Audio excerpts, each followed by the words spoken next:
Yo, what's the word, man? It's Duff for the Cloud Chaser TV, man. We back up in this thing again. You dig? Hey, man, we got some news to report, man. This shit getting tricky and full of the foolery. You feel me? I'm gonna keep it a buck with you. So you got Ralo. He just came out. Ralo just came out and said how you know shit. He ain't respecting the fact that rappers was wanting to do concerts with Big Meech and they couldn't even wish him a happy birthday. And the reason being is because his name is tied up into some shit like he was a rat. Now, Ralo say that his plug told him he about to die, and he should go ahead give him information on him. You feel me? And that's very possible. Definitely very possible. Also, Ralo was accused of like basically he was giving information to the feds, but it could have been what you would consider a lie. You know what I'm saying? Because none of this shit was actual factual and didn't make any sense. Now you got Big Meech, this whole Cuffy situation. Now Cuffy, he's coming out. He's basically saying how Big Meech told him. He like Big Meech told on me. He got this lady named Tammy Coins involved. I was supposed to be writing a script and getting the money together to go to big picture, big film, big movie. You know what I'm saying? Possibly hundreds of millions of dollars. But he definitely got backtracked out that deal. They start using some of the shit that he was saying as far as the script against him as if, for conspiracy. Like he doing this shit. You feel me? Now, we would say this, right? What is Cuffy original charges? How did he end up in prison? And it's from a firearm, ghost gun, 2 firearms, I believe, and 2 murders. That's what happened when it came to the Cuffy, right? Now, 50 Cent, he comes out, he's saying, yo, you should have stayed with Tammy. Because Tammy, now she on that. You feel me? And what Tammy is trying to say is that she got recordings of Big Meech, agreeing to all the little situations when it came to Cuffy, like far as setting him up. This shit is going to get very interesting and tricky. You feel me? So we got our boy Ghost in the building, man. Ghost Man 1, man, on YouTube for sure. Salute, bro. Check in time. Check in time. Chuck, what we got going on, man? We got a lot on the menu tonight, man. What's poppin'? For sure, bro. This shit about to get tricky, It's about to get a little bit tricky, icky. We gonna play this. Let's play what Ralo said. You know what I'm saying? Let's get to it. I was lying on you niggas to go do that, so y'all wasn't gonna hear the last of it out of me. I going down lots of the feds and get called a rat, but yet y'all got a nigga saying he did 27 years for a dude. I don't have a Tammy Collins. I don't have a Cuffy. I don't have a alleged person saying that Ralo got him locked up. Never have, won't ever be. But however, I couldn't even get a nigga to tell Ralo happy birthday. But these niggas was ready, dying to go get on that stage. And let's get it clear. If 50 would have never went up on Sheldon, y'all would have been right on that stage. Y'all would have been. I was lying on you niggas to go do that shit. So if y'all not familiar, what he basically saying is what I just told you. He like, man, he was waiting. Hey, yo, Ghost, man, what you think about what Ralo said, gang? Like, is Ralo accurate in this situation? Some of the stuff he was saying, he accurate a little bit, but I'm gonna give you a little breakdown on Ralo. You mentioned something, right? You said one of the stories that Ralo said was that his plug was dying and his plug told him he could tell on him, which remember that was the first story that was Ralo the first one, with, right? Yeah. But that's a complete lie. I know the nigga he talking about personally. The nigga he talking about is dead now, right? The nigga name is TJ. Niggas call him Old Man. Dig what I'm saying? Old Man used to have a car shop on Chambly over there in Chambly off Buford Highway in Atlanta. You know what I'm saying? Oh, okay. I know exactly where that's at. Right near split up North Crossing, Roswell. Exactly. A lot of street niggas, a lot of younger hustlers and shit know him. Like he took to a lot of us young niggas and shit, right? But the nigga TJ told me personally, and God bless his soul, God bless my nigga Big Play. He told both of us together, sitting there with TJ in his office when Ralo got jammed. He was nervous that Ralo was going to tell on him. You know what I'm saying? So I know for a fact that's a lie. TJ ain't tell Ralo to go tell on him because he dying and shit. You know what I'm saying? Like TJ was nervous that Ralo was going to inform on him, bro.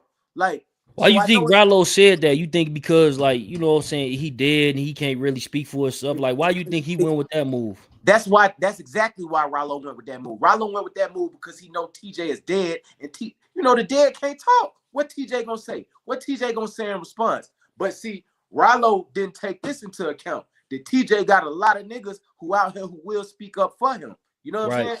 Like me. You know what I'm saying? Like, it ain't going like that. Ralo done came with so many different stories. And if you look at this, right? Look at the Big Facts interview that he just did like a week and a half ago. They took that down because Ralo asked them to take that down. You know why? Why Ralo asked him to take it down? Because Baby Jade started asking him the real questions. Ralo hasn't had an interview yet where people started asking about that page 8, where his lawyer specifically said that Ralo told on some powerful people in the community, and his lawyer feared for his safety. That's why he wanted those files sealed. You know what I'm saying? And when Baby J started asking Ralo about that, he didn't have no answer. He kept trying to skip over that and basically spin it and be like, well, let's go to page 12 and let's go to this page and let's go to that page. But shout out Baby J, she was on that nigga ass, bro. She was not going. So next thing you know, the interview was taken down. You know what I'm saying? Took it down. How that work? That nigga Ralo made that call. Ralo was like, man, I need y'all to take the interview down. That's what happened. Ralo called up there and begged them folks probably to take that interview down because it was a horrible look. It was a very bad look, bro. That's crazy, because I was wondering, like, how did that end up being taken down? Did he say something on there wrong? Was he, you know what I'm saying? Like, did they ask him a crazy question that he didn't reply to? But you watched it, huh?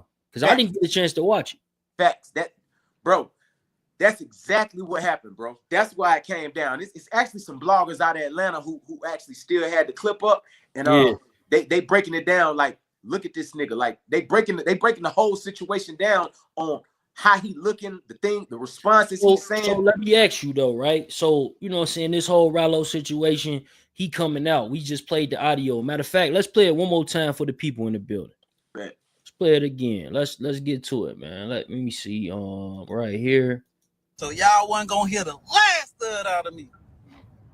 I going down lots of the feds. Got a beautiful car here. I was waiting on you niggas to go do that, so y'all wasn't gonna hear the last third out of me. I going down lots of the feds and get called a rat, but yet y'all got a nigga saying he did 20-something years for a dude. I don't have a Tammy Collins. I don't have a Cuffy.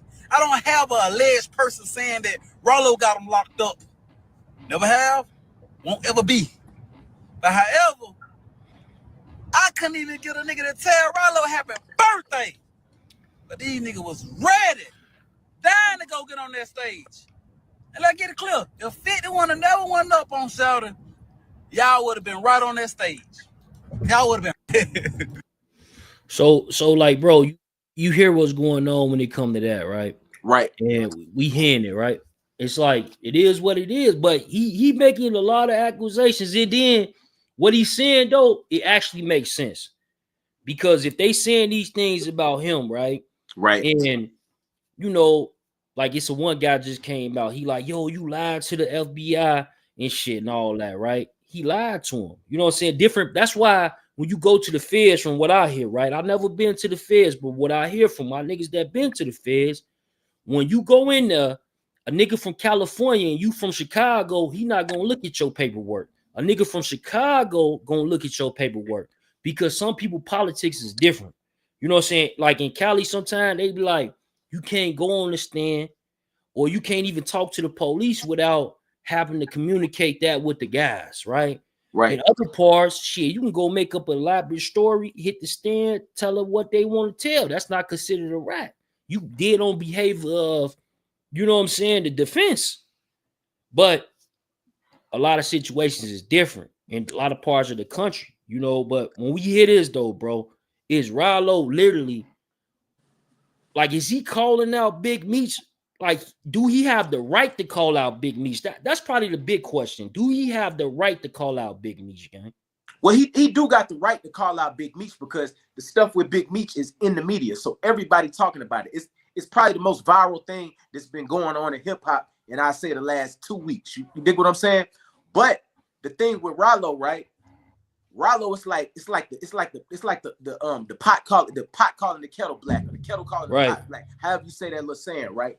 Ralo, he said so many different stories as explanations about his tattletelling, like you don't know what to believe. The first thing the nigga said was he was trying to pimp the feds and he was paying somebody to take a charge for him. The second thing he said was, oh, it was something about a cell phone. It was just something about a cell phone.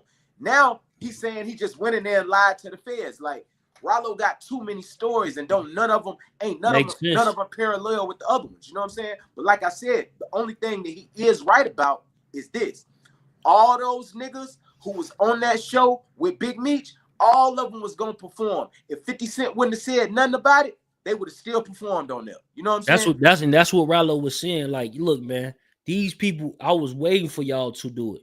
You know what I'm saying? You think when Lil Baby got wind of this, because Whack 100 told me that he sent it to his people or something, or he might have sent it to him in regards to the paperwork on Big Meech from Cuffy situation, right? With Tammy being involved. And you think that Lil Baby would have been the ones, like, if you think he the one that backed out?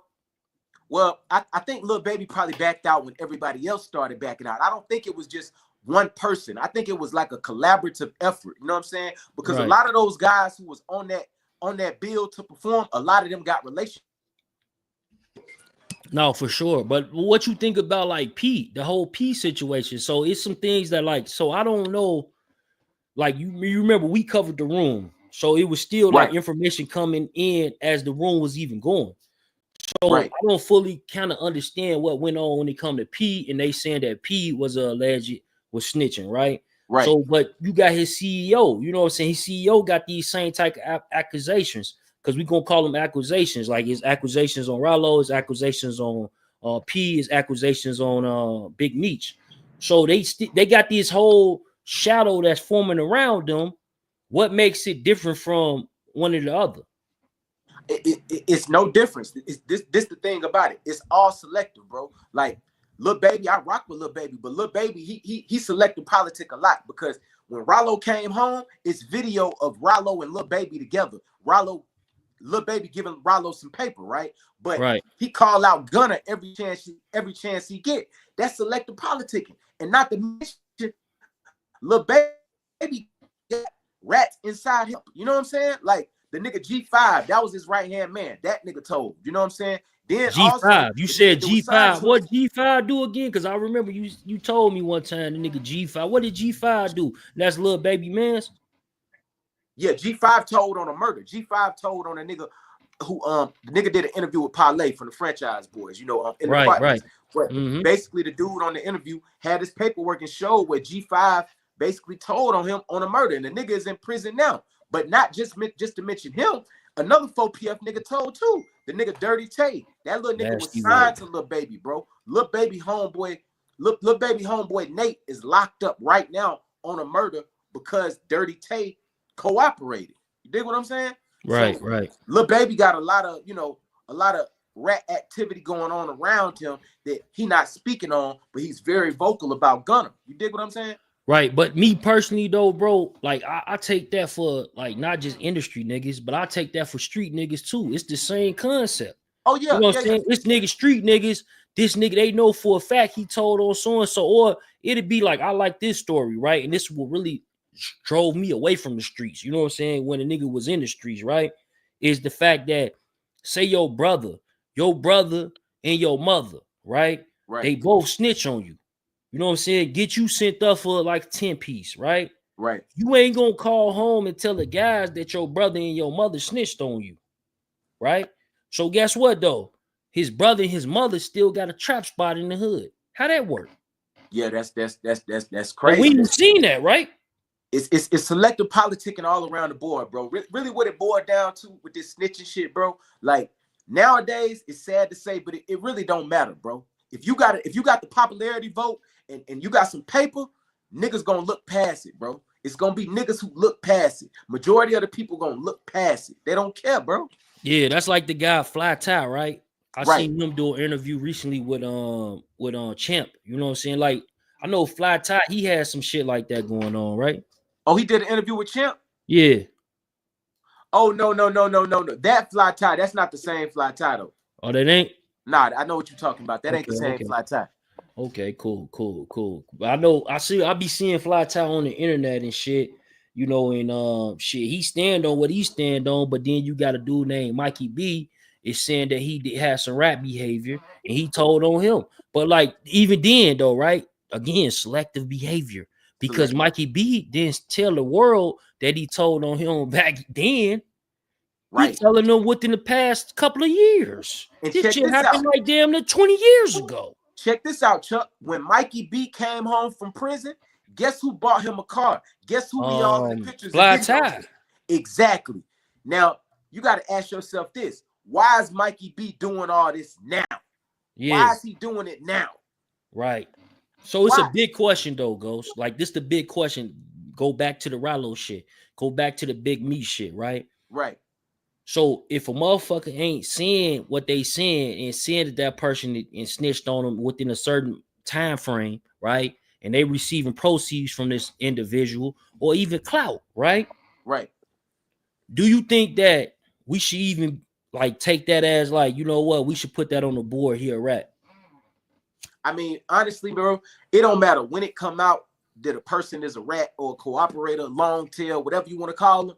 If it come out, it come out. You a rat. You know what I'm saying? It could come out 10 years from now. It could come out 20 years from now. But if it come out, the paperwork come out that you a rat, you a rat. Like, ain't no way around it. You feel me? Facts. Right. We got Benji in the building. Salute to you, man. Salute, Keep it Benji. What's the What word? up, Ghost? What up, Big Chuck? Yo, salute, bro. So, like, you see what we up here politicking on, man. So, Ralo, you know what I'm saying? Like, let me play the footage again for the people that's coming in the building. We got 220 people in the building across multiple platforms, man. Y'all go ahead and you know, subscribe if you ain't subscribed. And hit that like button, bro. Comment like a motherfucker. We want to hear you. I got the call lines open too. So when I put the number back up, y'all can call in, gang. Let's get your point across. But let me play this Ralo shit, gang. Let's get it. I was waiting on you niggas to go do that show. Y'all wasn't gonna hear the last third out of me. I going down lots of the feds and get caught a rat, but yet y'all got a nigga saying he did 20-something years for a dude. I don't have a Tammy Collins. I don't have a Cuffy. I don't have a alleged person saying that Ralo got him locked up. Never have, won't ever be. But however, I couldn't even get a nigga to tell Ralo happy birthday. But these niggas was ready, dying to go get on that stage. And let's get it clear. If 50 would have never went up on Sheldon, y'all would have been right on that stage. Y'all would have been. That's a good point. If 50 Cent never did it, because people did it before 50 Cent, for sure. Like, we ran content on that. We had Jay Diggs speak on content like that. You feel me? Let me get that Jay Diggs audio up too, man. What Jay Diggs shit at, man? Like, because we had different individuals from BMF come up and speak on it. I wanted to get J-Bo, but we couldn't get J-Bo at the time. You know what I'm saying? This whole Cuffy situation. And then when Big Meech got out of jail, right? When Big Meech got out of jail, what happened, bro? It was a whole situation with Cuffy. You know, like everybody started posting that shit everywhere. You feel me? But see, go ahead. This the thing, right? You remember when Blue Da Vinci first brought the information to WAC, right? You know, when Blue Da Vinci first started talking about this, the reason people didn't really receive it as well when Blue was saying it, because it's just like what we was just talking about a few minutes ago. A rat trying to call another rat a rat don't really come off as, you know, reliable or credible to a lot of people. You know what I'm saying? Right. But now that, you know, 50 coming out with it, it's a little bit different. You know what I'm saying? Like everybody latching on to it. And that's what I say. That's why I say it's a popularity contest. Because when Blue was saying it, niggas wasn't really paying too much attention to it. They was still rocking with Meech. As soon as 50 Cent started saying it, everybody ostracizing Meech now. You know what I'm saying? It's over with. No. See, what I think it is more so than people actually tripping off of Meech being the snitch. It's the fact that Meech has became one of 50 Cent ops. So if you continue to try to rock with 50 Cent you possibly can lose out on opportunities in the future. Yeah, that's a fact. That's a fact. And that's like, I know a lot of cancers, man. Like, you know what I'm saying? I don't want to get into no zodiac shit, but I know a lot of cancers, and that's how they operate, for sure. For sure. And I'm a Gemini. You know how I operate. Let's get it, man. Let me play this footage though, this J Diggs. I think I got it right here. BMF affiliate from the Bay Area, and he has some things to say about this. Now, this is a little bit old interview, but this is an interview that I did, and you know, shout out my boy Ghost, man. We gonna play it. Did you know Dion Gatlin, or do you know Cuffy? I don't know Cuffy. I know of Cuffy. I don't know him personally. Okay. No, I don't. Are you familiar with what's going on right now with Cuffy and these interviews he's doing? I'm recently familiar. I'm doing my homework on this shit now. All this shit is pretty new to me. I just got all this shit the last few days since this nigga been doing these interviews. Okay. So you kind of caught up to speed, or you really hadn't did your research yet? I mean, I'm kind of caught up to speed with what they saying. For sure. I didn't look at it from interview. I'm just looking at YouTube shit. I haven't talked to some people that I need to talk to. I haven't, you know, and here's the tricky thing with this shit, man, is what I'm seeing, you know, it's some shit that's facts. There's a facts that the Tammy bitch did some bullshit or whatever.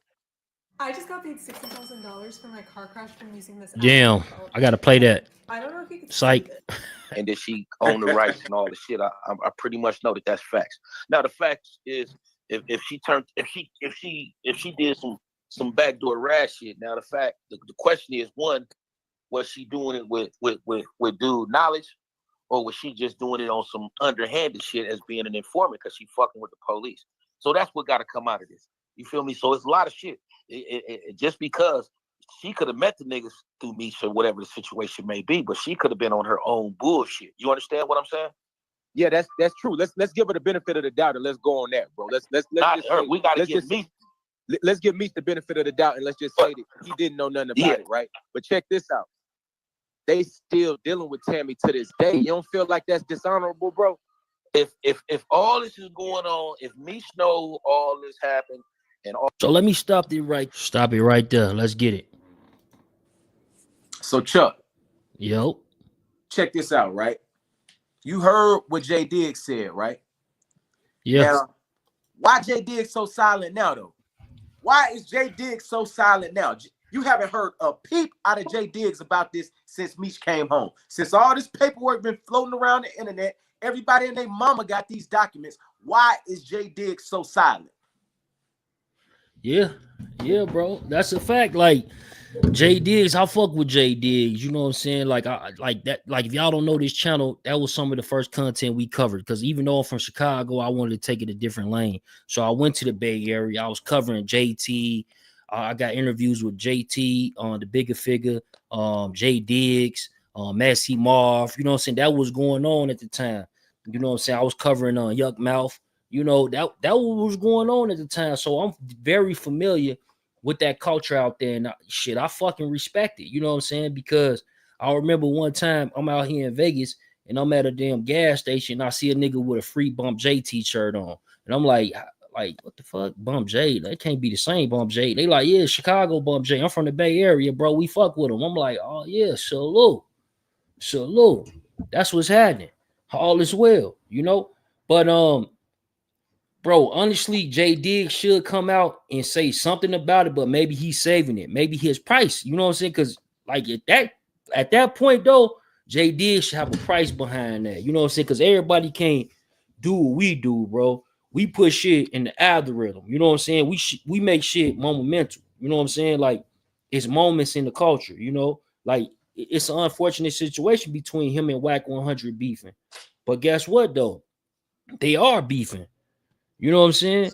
That whole shit is like death for the cloud chaser. You know what I'm saying? He came on the platform. Whack was pissed off at Big Chuck and shit. He started saying what he was saying, and it went that way. You right? Facts. So go ahead, bro. Check this out though, Chuck. I got some real exclusive info I'm about to give you, bro. Check this out, right?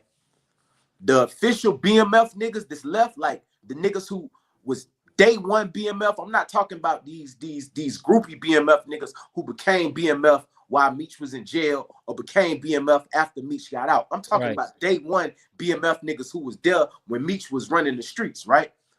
They have voted Meech out, bro.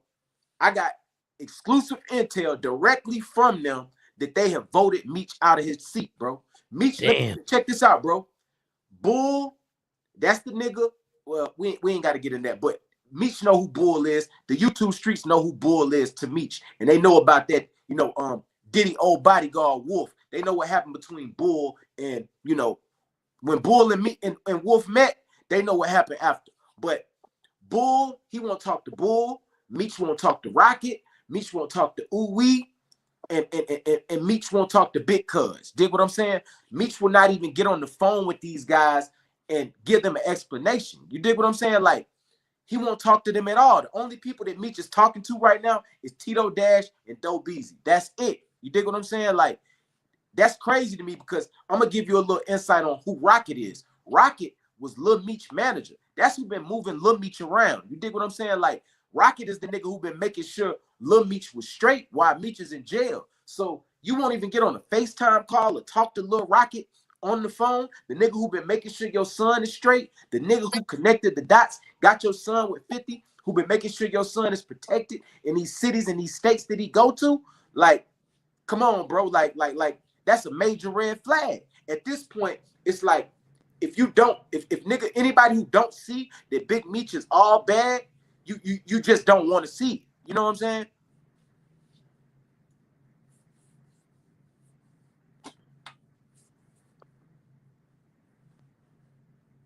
You there, Chuck?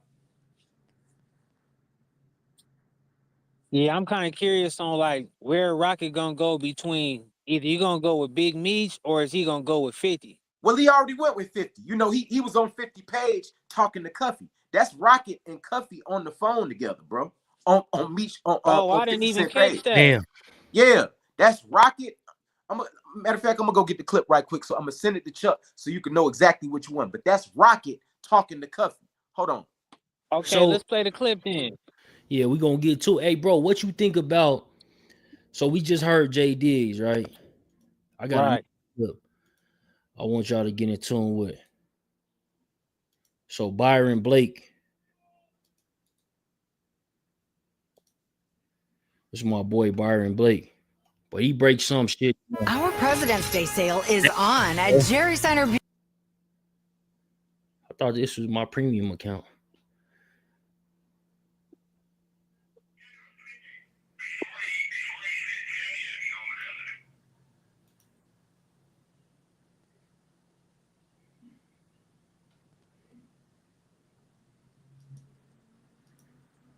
Big Chuck said he ain't gonna let him make fun of him for the ads. Yeah. I thought this was my premium account, but it is what it is, man. I say that a lot, but I literally got so many accounts, bro. I got so many YouTube pages. Y'all know we streaming on multiple right now. Let's get it though. Yeah. Listen to this. November 19th, 2007. Historic street figure Demetrius Flannery, aka Big Meech, stood in front of the judge. He was here to enter a guilty plea, finally bringing some closure to this battle for his freedom. Over the years, things would be pretty quiet for Meech. That is, until an old friend by the name of Cuffy Gatlin will release court documents accusing Meech of setting him up through a third party by the name of Tammy Cowens. The accusations would seem to fall on deaf ears until the loud voice of 50 Cent echoed them throughout the hip-hop community. Following 50 Cent's explosion, the internet would go into an uproar, with many people attempting to decipher whether Meech cooperated or not. Documents would surface proving that Tammy was CS1, the confidential informant who was responsible for initiating the investigation that led to Cuffy's arrest. And Tammy would testify during a suppression hearing that she entered into the informant agreement in order to get a time cut for Demetrius Flannery. Still, there was no documentation other. See that shit say it's a time cut. These real documents. Demetrius Flannery time cut. Y'all see that's on y'all screen, right? Let me play this shit like what Ghost just sent me. Can y'all hear this? Yeah, I can hear it. Hold on. Let me play that, man. Like, This shit nasty work. Hold on, gang.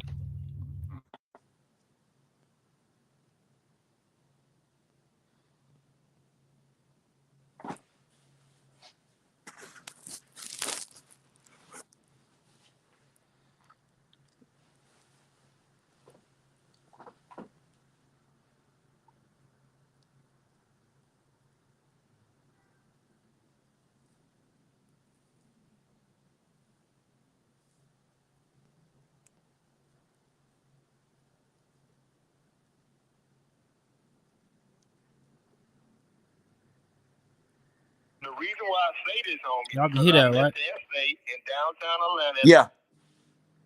Yeah.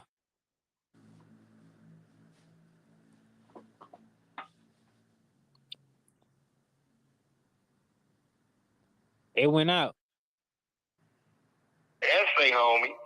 I pull up to meet. Call is from a federal prison. Before he sent Tammy at me, homie, that was his last ditch move. He put me with a Mexican. So I pull up to meet the essay, homie. I'm in a brand new blue Bentley coupe. Yeah. And the reason why I say this, homie, because I met the essay in downtown Atlanta at the Varsity Hot Dog stand. Okay. And the Mexican rubbed me the wrong way. I didn't think he was the police. I knew nothing about me being nothing but a solid man. Right. But the Mexican got to talking about, yo, man, is the car paid for and you can trade the car for drugs and whoop-de-whoop-de-whoop, right? Yeah. So I never do anything with him. I throw away the phone, and when Buddy called me back, yo, how did that go? I said, man, that nigga weird, man. I ain't fucking with him. He weird. He on some thirsty shit. Yeah. I know nothing about police. I never know that this was the police. Right. You feel me? Right. Fast forward to 2018, homie. We get the Franks hearing. Again, the government got to turn over everything pertaining to me in this case. I didn't get in any trouble from that meeting with the essay when I was pulled up in the new Bentley coupe, right? Yeah. But it's all in there that a confidential source is the one who put me with the essay. Damn. And that Cuff was spooked some kind of way and never dealt with him, and Cuff cut off the telephone he was using, blah, blah. That was the end of it. Right. But who you think introduced me to that first Mexican? That's crazy. There you go, homie. That's crazy. And in the DEA 6 reports, it says on blah, blah, blah date, Cuff introduced to another confidential source by a confidential source. Meech is the one put me with the essay. All right, OG. So I gotta Call. Y'all heard that, man. See, that's important. That's important right there to know that the person who's talking to Meech on that call, that's Rocket. So that's clear evidence to show you that they have voted Meech out the island, bro. Nobody's rocking with Meech, bro. Nobody. That's Rocket, dog. Rocket is on the phone with Cuffy, talking to Cuffy about Meech. Now, this go to show you that this nigga Meech tried to line Cuffy up more than one time. It's not just the time with Fidel Suarez and Tammy Cowens. Cuffy just explained to y'all that Meech tried to line him up with another Mexican before he got him in a third-party cooperation with Suarez and Tammy Cowan. Like, this nigga Meech is a serial rat. Like, this nigga's a serial rat, bro. We got a serial rat on the loose, bro. A real serial rat, bro. I ain't never seen a serial rat, bro. Like a serial rat. Like, he's just going around trying to set up as many niggas as possible at this point, bro. Like, what's going on, dog? Like, what is this, bro? Like, I ain't never seen nothing like it, bro. Never seen nothing like it. Big Meech gonna go down as the worst kingpin in United States history. Mark my word, bro. It ain't never been done worse than Meech, bro. Damn, and he was one of the biggest. Yeah, he was one of the biggest, and he was one of the most stupid. The nigga took his whole team down because he wanted to put billboards up all around Atlanta. Like, what is your billboard basically saying? 1-800 we sell dope? Like, come on. 1-800 we sell dope. Oh, come on, bro. He might as well have said that on the billboard because that's all the feds see. The feds see 1-800 BMF sells dope. That's what they seeing, bro. And this nigga and Terry, they come home, and I feel bad for Little Meech. I'm gonna say it again, bro. I feel bad for Little Meech because Little Meech was running BMF better than Terry and Meech, Big Meech could ever do, bro. Wow. Talk that shit. That nigga had this shit rolling, bro. He had BMF as a household name. These young niggas wasn't worried about no goddamn BMF and Big Meech, but when it came on Stars and Little Meech over there acting with Cash Doll and all this and that, the young niggas tuned in to BMF every fucking Saturday or Sunday whenever it came on. What Meech and Terry do when they come home? Fuck up the bag. They fumble the bag just like they fumbled the bag when they put up. Hey, so a lot of people don't know though. What did Terry do? What did Southwest T do? Tell them, Ghost. This stupid ass nigga Terry, he come home and take a picture with the nigga's son, Supreme son, which is 50 Cent biggest op. Supreme is the nigga who called the hit for 50 Cent to get shot 9 times, bro. Allegedly. I ain't gonna lie. I feel like what T did was like way more stupider than what Meech did in my book. I agree. 100%. I agree. 100%. Yeah, because like to me, I look at it like T. You actually let Lil Preem trick you out of your position, right? And then you heard what Big Preem said. Oh my God. Oh yeah, Big Preem basically disowned his son. That's what he did. He disowned his son and he waved the white flag to 50. All in the same video, bro. It's diabolical, bro. Diabolical.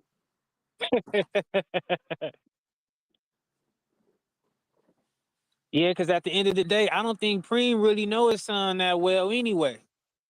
Yeah, that's true. You know what I'm saying? Like, Preem a wild nigga though, bro. You got to think of you. Look at the message he put in that video, right? The nigga said he's disowning his son, his blood son, bro. His blood son who he don't take care of because he in jail, right?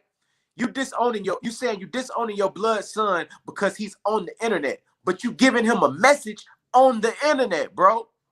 What type of contradiction is that? Well, I don't think the message was more to his son. I think it was more like a PSA. Like, this is not what me and Prince stand for. He do not represent us or Irv Gotti. I think it was more like a PSA. And, you know, it was like some messages in that towards his son, though. Yeah, but Benji, this is the thing, though, bro. Check it out, right? You know how this internet shit works, bro. Once you jump inside this circus, nigga, you part of the fucking circus. And that's what Preem did. You know how many niggas made videos and content off of him doing that, bro? I know I made a video about it talking crazy about him, bro. Like, he in the circus now. Before, he was just a figure that was off the internet. You know, you never really heard too much about Preem on the internet as far as him speaking himself. But now he's put on his clown mask and he's jumped inside the circus. Okay, so he should have stayed off the internet. Yes, he should have called his son directly. That's what he should have did. He should have called his son. How the fuck you gonna give me a goddamn message over the internet, but you telling me don't be on the internet? How the fuck I'm supposed to get the message? You know what was funny to me though? How can I get the message without getting on the internet if you giving me a message on the internet? When 50 Cent's son was trolling Little Meech, that was hilarious to me. Facts. That nigga said, "You think you special? You think you special?" Now look at me, y'all. Little Meech actually thought he was special. Little Meech back doing $500 promos now, man. Hey, let me play this quick. Let me play Jaffe. Like this 50 Cent man. That nigga said promos. This 50 Cent man is talking about Supreme. So, you know, at the end of the day, 50 Cent alleged, you know what I'm saying, one of them guys talks about 2 attempt murders charges on Supreme Team soldiers. Let's get it. So you know this shit real. With that smirks on their face, talk to me. They show me shit. They show this. I say, yo, listen. I said, first of all, you assault my aim. I don't shoot that low. I told them this, right? I told them this shit, whatever. They said, you don't know that? Yeah, I don't know nothing. You saw my aim. I don't know what you're talking about. Nigga ain't alive. I'm shooting them. I don't shoot that low. That's what I told them. They take me to the back, then they come back. Yo, listen, you get in charge for the situation. Mm-hmm. It leaves my aunt. They don't let me get her no money or nothing. Leaves her downstairs. Blank. Don't give her no phone, my money, and they foul. So she don't have no way to get back home. Yeah, she feels already fucked. She feels already fucked up because she's the reason I was there. They take me to the bookings. I get arraigned on attempt murder situation that happened years ago over that, for me not telling them who shot me. Shot. And then they said all the shit I just said. They said that shit to the judge. Oh, he said don't assault his aim. He doesn't shoot that. I said, oh, these niggas. Oh, bad, they did it. Oh, stupid ass smirks on their face. Talk to me. They show me shit. They show this. I said, stupid ass smirks on their face. Talk to me. They show me shit. They show this. I said, yo, listen. I said, first of all, you assault my aim. I don't shoot that low. I told them this, right?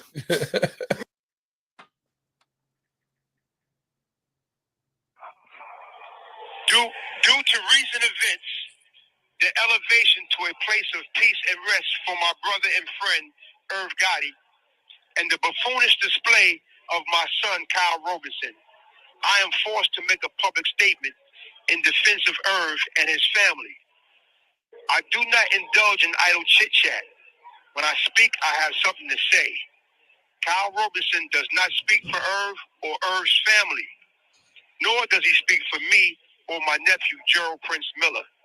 I was disgusted when I heard about the things he said as far as representing. Y'all heard that, right? Y'all heard that's him talking about his own son. Just get it, man. That's him talking about his own son, man. This shit that nigga crazy. Cold deadbeat, bro. That nigga cold deadbeat, nigga. Nigga, you been in jail all this time, nigga, and you gonna send me a goddamn message over the internet, nigga? Like, bro, he lucky I ain't his son. I would have violated that nigga ass on the internet. Fuck that nigga, bitch ass nigga. I would have been talking to that nigga ass crazy. Fuck wrong with you, nigga? You coming trying to check me on the unknown caller.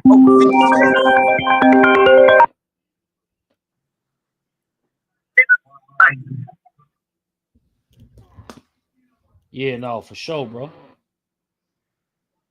Nah, he wild, bro. Hey, but Chuck, did you catch on that Byron Blake video in the beginning that we all missed something, bro? Like we stuck on this Cuffy situation in the tattletale that Meech did with this situation, but Meech been telling since way back then when he first got locked up. Oh yes. Yeah, hell yeah, bro. That shit, like, look, this the thing though. When it come to Meech though, bro, it's like who gonna ride with him, bro? Like right now, the industry is turning against him because of 50 Cent. I don't think he got nobody to ride with him, bro. Like he just took his son from a Starz TV network star to a Tubi actor, bro. That nigga Little Meech gonna be a Tubi TV actor now, bro. That's the only thing Little Meech gonna be able to get is a Tubi TV show, bro. That's it. It's over with. It's done. Done data. It's a wrap. So he gonna be like 50 Cent son. Yeah, he cooked. He's cooked. You see how sad the nigga Little Meech looking right now, bro? They posted a paid promo. I guess the nigga might have gave him like 500, 250, something like that, to put on his little clothing. The dude's clothing brand. And Little Meech just looked defeated, bro. The nigga looked like he's defeated. Like, and I get it, bro. Like, you got to understand, Little Meech is just a casualty of war. Little Meech didn't do nothing wrong. His daddy and his uncle fucked up his bag. You know what I'm saying? Like, he just a casualty of war. He caught it straight. Facts. Unknown caller. And bro, casualty of war, that shit get different. You know what I'm saying? Yeah, the nigga casualty of war, bro. That's exactly what Meech is. I know you heard this Byron Blake shit, bro. Let's get into this Byron Blake gang. Let's get it. This shit about to get crazy. Check this out. I'm going to show you how I afforded this car. Okay, you ready?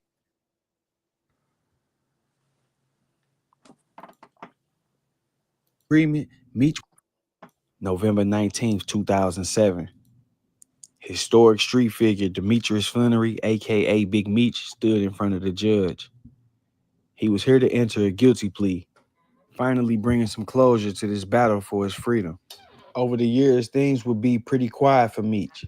That is, until an old friend by the name of Cuffy Gatlin would release court documents accusing Meech of setting him up through a third party by the name of Tammy Cowens. The accusations would seem to fall on deaf ears until the loud voice of 50 Cent echoed them throughout the hip-hop community.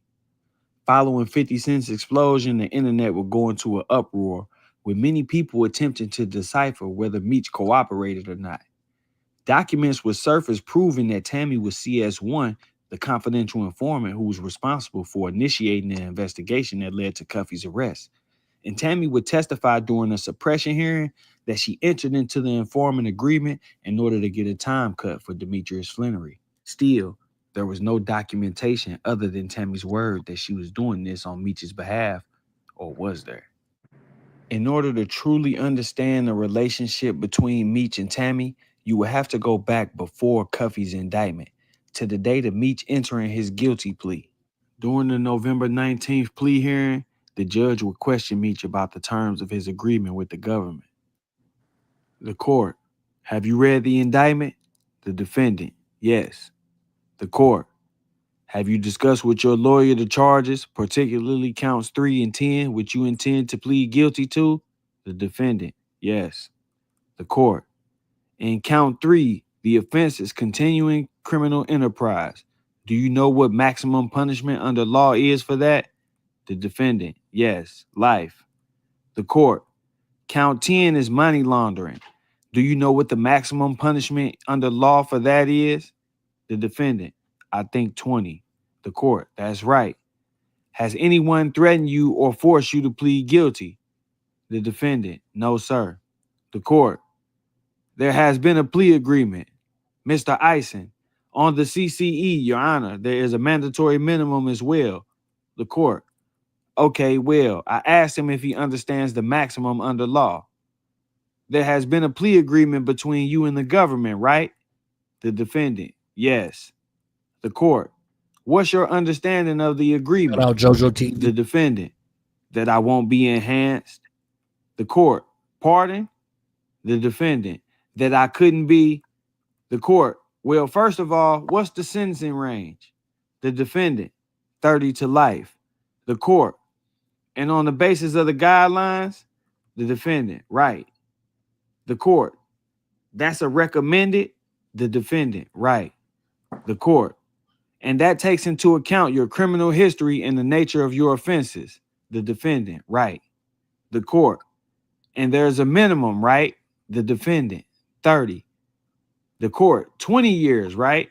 Mr. Eisen, which happens to be the prosecutor: that's by statute, Your Honor. The court: yes, by law. But there's also a provision in the agreement, isn't there, that I can't? At this point, Meech's attorney immediately interjects. As soon as the government begins to talk about the provision and the court begins to talk about the provision, Meech's attorney immediately interjects. He doesn't want that part to go on the record.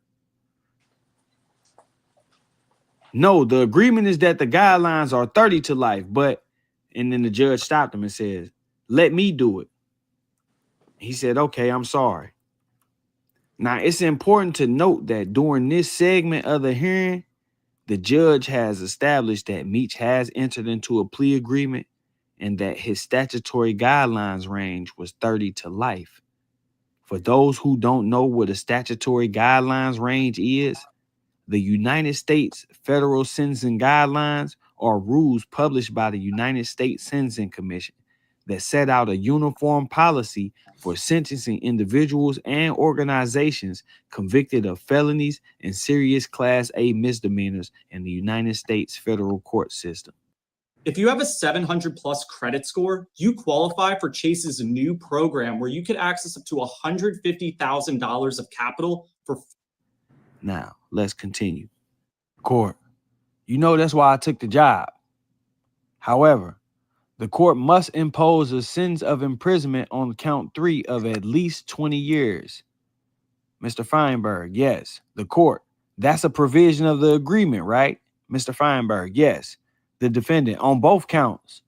The court: well, I understand, but there is a provision that I have to give you at least 20 years. The defendant: right. The court: and if I don't, the government can withdraw from this deal? The defendant: right. Now, right here, the judge has documented another portion of Meech's plea agreement with the government.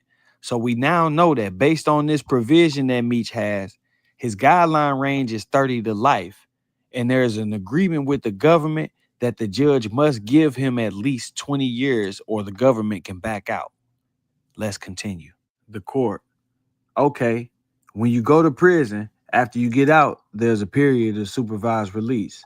The defendant, yes. The court, right? The defendant, yes. There is also a $200 special assessment, right? The defendant, yes. And I can impose a fine on either count up to $250,000, right? The defendant, yes. And if I let you withdraw your plea for any reason, they can use these statements made here today against you, right? The defendant, I guess, yes. The court, okay. And there is also a forfeiture, but there is nothing specific set forth in the forfeiture, right? The defendant, right. And if I accept this agreement and we go forward, any other charges against you are dismissed, right? The defendant, yes. And if we don't exceed what the agreement says, you have no right to appeal, right? The defendant, right. And if it should turn out that your criminal history is different than that which you have all agreed upon, I can go higher, right? But you can't get out of it. Here, the judge is informing Meech that if some new information comes out, or if he leaves something out when assisting the probation officer, that the judge can go higher than what the agreed upon max is. Meech would expose that max with his reaction. The defendant, go higher than what, 30? The court, yeah, I don't know how I can go higher because I think that there's a provision, is there not? Mr. Leibson, who was the other prosecuting attorney, would chime in and say, there is a standard provision, but it's essentially moot. If you don't know what the word moot means in a court of law, an issue or case being moot means that it has lost its practical significance because the underlying controversy has been resolved one way or another. So now that we have reviewed the transcripts of the plea hearing, these are the things that we know from Meech's own acknowledgement. Based on his criminal history points and relevant conduct, his guideline range was 30 to life. He then made an agreement with the government, and based on that agreement, he would plead guilty. And in exchange, the court would not be able to give him less than 20 years, but the government would agree to seek no more than 30 years. We also learned that there is a provision that would allow for Meech to get more than 30 years, but based on his agreement, that provision was moot. Now let's break down what this means. A guidelines range of 30 to life means Meech can get no less than 30 years if convicted. By entering into this plea agreement, Meech was turning his minimum of 30 years into his maximum and lowering his minimum down to 20 years. This signifies that Meech made an agreement with the government for a downward departure. If you don't know what a downward departure is, a downward departure is when the federal judge imposes a defendant a sentence that is lower than the minimum sentence that was suggested by the sentencing guidelines. Now, not every downward departure is bad.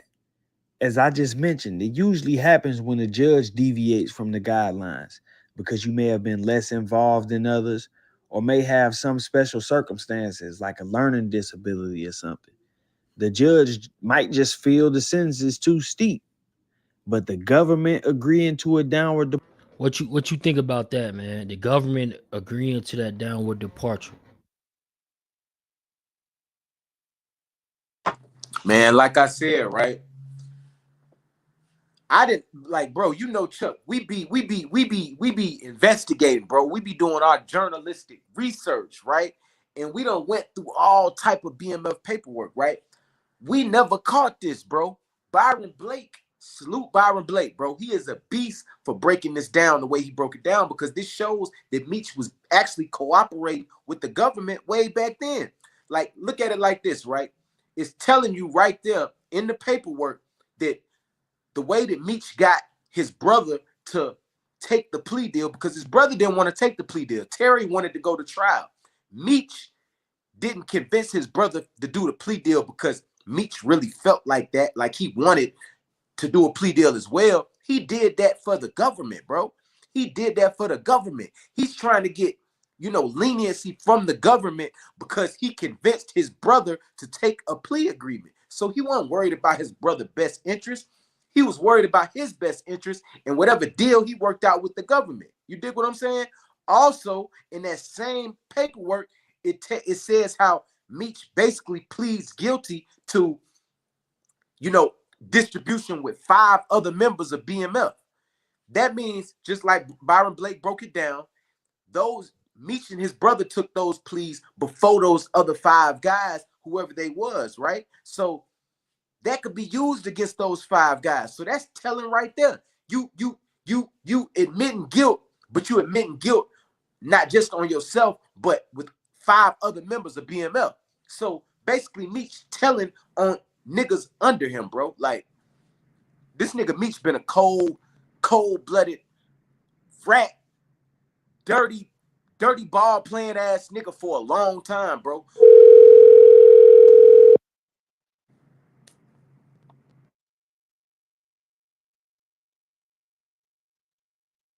Yo, bro, what's the word? Yo, can you hear me?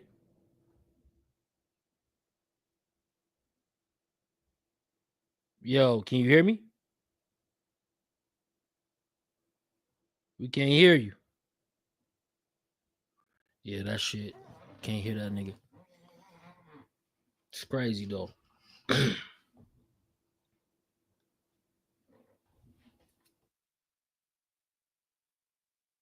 Meech wasn't Meech a rat. What did the government get to return downward departure? Unknown caller.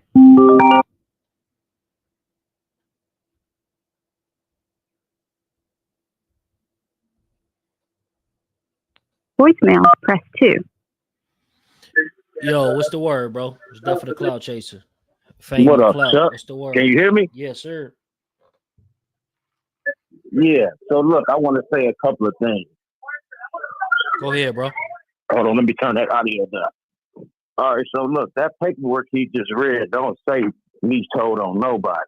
All he did was pretty much just accept his plea deal to lower his guideline. I mean, the shit say it right there. That's first of all.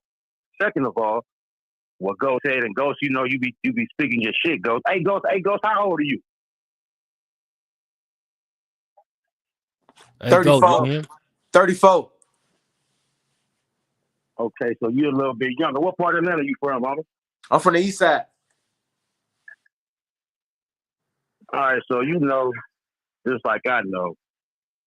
Like, why you be letting dudes talk about 21 like that, bro? What part of the east side you from? Where about? I'm from Decatur. What the fuck? Nah, I'm just saying. I'm finna make my point, nephew. So look. You from Decatur? What, Cannon Road? I'm from all around there, bro. I own a barbershop right there on Flat Shoals Parkway. Oh, okay. Where in the plaza? Where, by the highway, by 285? I was born on. I'm just getting around to it, Ghost. I was born on Keller Road. I done lived in Lithonia. I done lived on the west side. I done lived all around the city. I'm from the whole city, you a real bro. Atlanta nigga. So listen, my point is, I'm tapped in with the my whole point city. is, I'm just trying to make this point. I'm trying to just make this point. I know I can tell by how you talk. You definitely laced up, but go ahead. I mean, it's kind of off the subject, but yeah. So like I know, dude be hating on 21. And like we ain't got to say too much, but little nephew really likes that. Hold on, say that again. I said, dude be hating on 21, right. But like I know, dude them really like that. You know that. So I don't know if we kind of letting dude talk back. Listen, this what I got to say about that. Him and 21 got their own issues. I don't. That's two men having a disagreement. This what you got to understand. Him and 21 had a relationship before that. They was cool before that. You don't involve yourself. Oh, okay. You don't involve yourself in two men disagreement, bro. Because what happened when them niggas get back cool and now you done stepped out there? Do that all the time though, bro. And now you done stepped out there acting crazy. I do that all the time. I'm not saying like get involved. No, I'm not saying like get involved like on no confrontational shit. But at the same time, as an A-town player, you gotta say, now listen, right now you saying little homie ain't like that, but you ain't really down here whacking. Just like nigga in Vietnam, right behind Jay Tires on Glenwood, behind the car wash, nigga. Like You know what's going on, Ghost. I know you know because I hear you talk about it. But this the I thing, mean, bro. I understand you're not really speaking up. I'm not a 21 Savage spokesperson, bro. Mm-hmm. That's for him and his homies to do, bro. I ain't no 21 Savage spokesperson. I don't give a damn what 21 got going now, on. my next point is, got you. Now, my next point is, you said Big Meech did something nobody else has not done. See, let me correct you on that because I'm a little bit older than you. You know what I'm saying? So, where you from? What part? Hold on. What y'all accusing Meech doing? What part of the city you from? Huh? What part of the city you from? I'm from Cleveland, but I've been down here. No, I'm from Cleveland, Ohio, but I've been down here off and on since the 90s. Okay, you know, so I know, I've been, yeah. You know, that's why I say, right, you say Kemmer Road, you know what I'm saying? Eastwick, all that, man. You know, Arthur's Court. You know, I go back in them days, man. East Lake Meadows, you know, that type of shit, you know? Okay. 559, man. You know what I'm saying? Like, that type of shit. Right. So look, you made another point. You said nobody done what Meech did. That's false. Rayful Edmonds, see what y'all accusing Meech of doing, Rayful Edmonds actually did. Set niggas up from the Fed, and they took his ass up out of there and put him in a witness protection program for 30 years. You can't do it, what y'all accusing Meech of doing, and he walked the main line in the Feds. It just don't happen. Like, you can't hide it. Okay, now, y'all accusing. Now, is you done? Because I'm gonna break it down to you. Mm-hmm. Okay, so check this out, right? Okay, if say I'm locked up, say I'm in the Feds, right? You listening, right? You follow me? Right. Say if I'm in the Feds and you on the street, you my homie, right? You hear me, right? And I come to you while you on the street and I say, hey, look, bro, I got this situation going on while I'm in here, and you know, these people basically I could do a Rule 35B. You can go set some niggas up and I can get the time reduction for it. When you do it that way, it ain't gonna be no paperwork on me, nigga. It's gonna be paperwork on you. That's what Meech did. Like, I don't know if you ain't done went through the paperwork, if you don't know what's going on, bro. But if you look at the paperwork and you follow the story and you listen to what Cuffy got to say, and you listen to what Tammy got to say, and all the other people involved. But see, that's the thing. You going on what Cuffy and the girl is saying. No. That's not. What makes they word? Bro, that's not what I'm going valid? on. Bro, listen.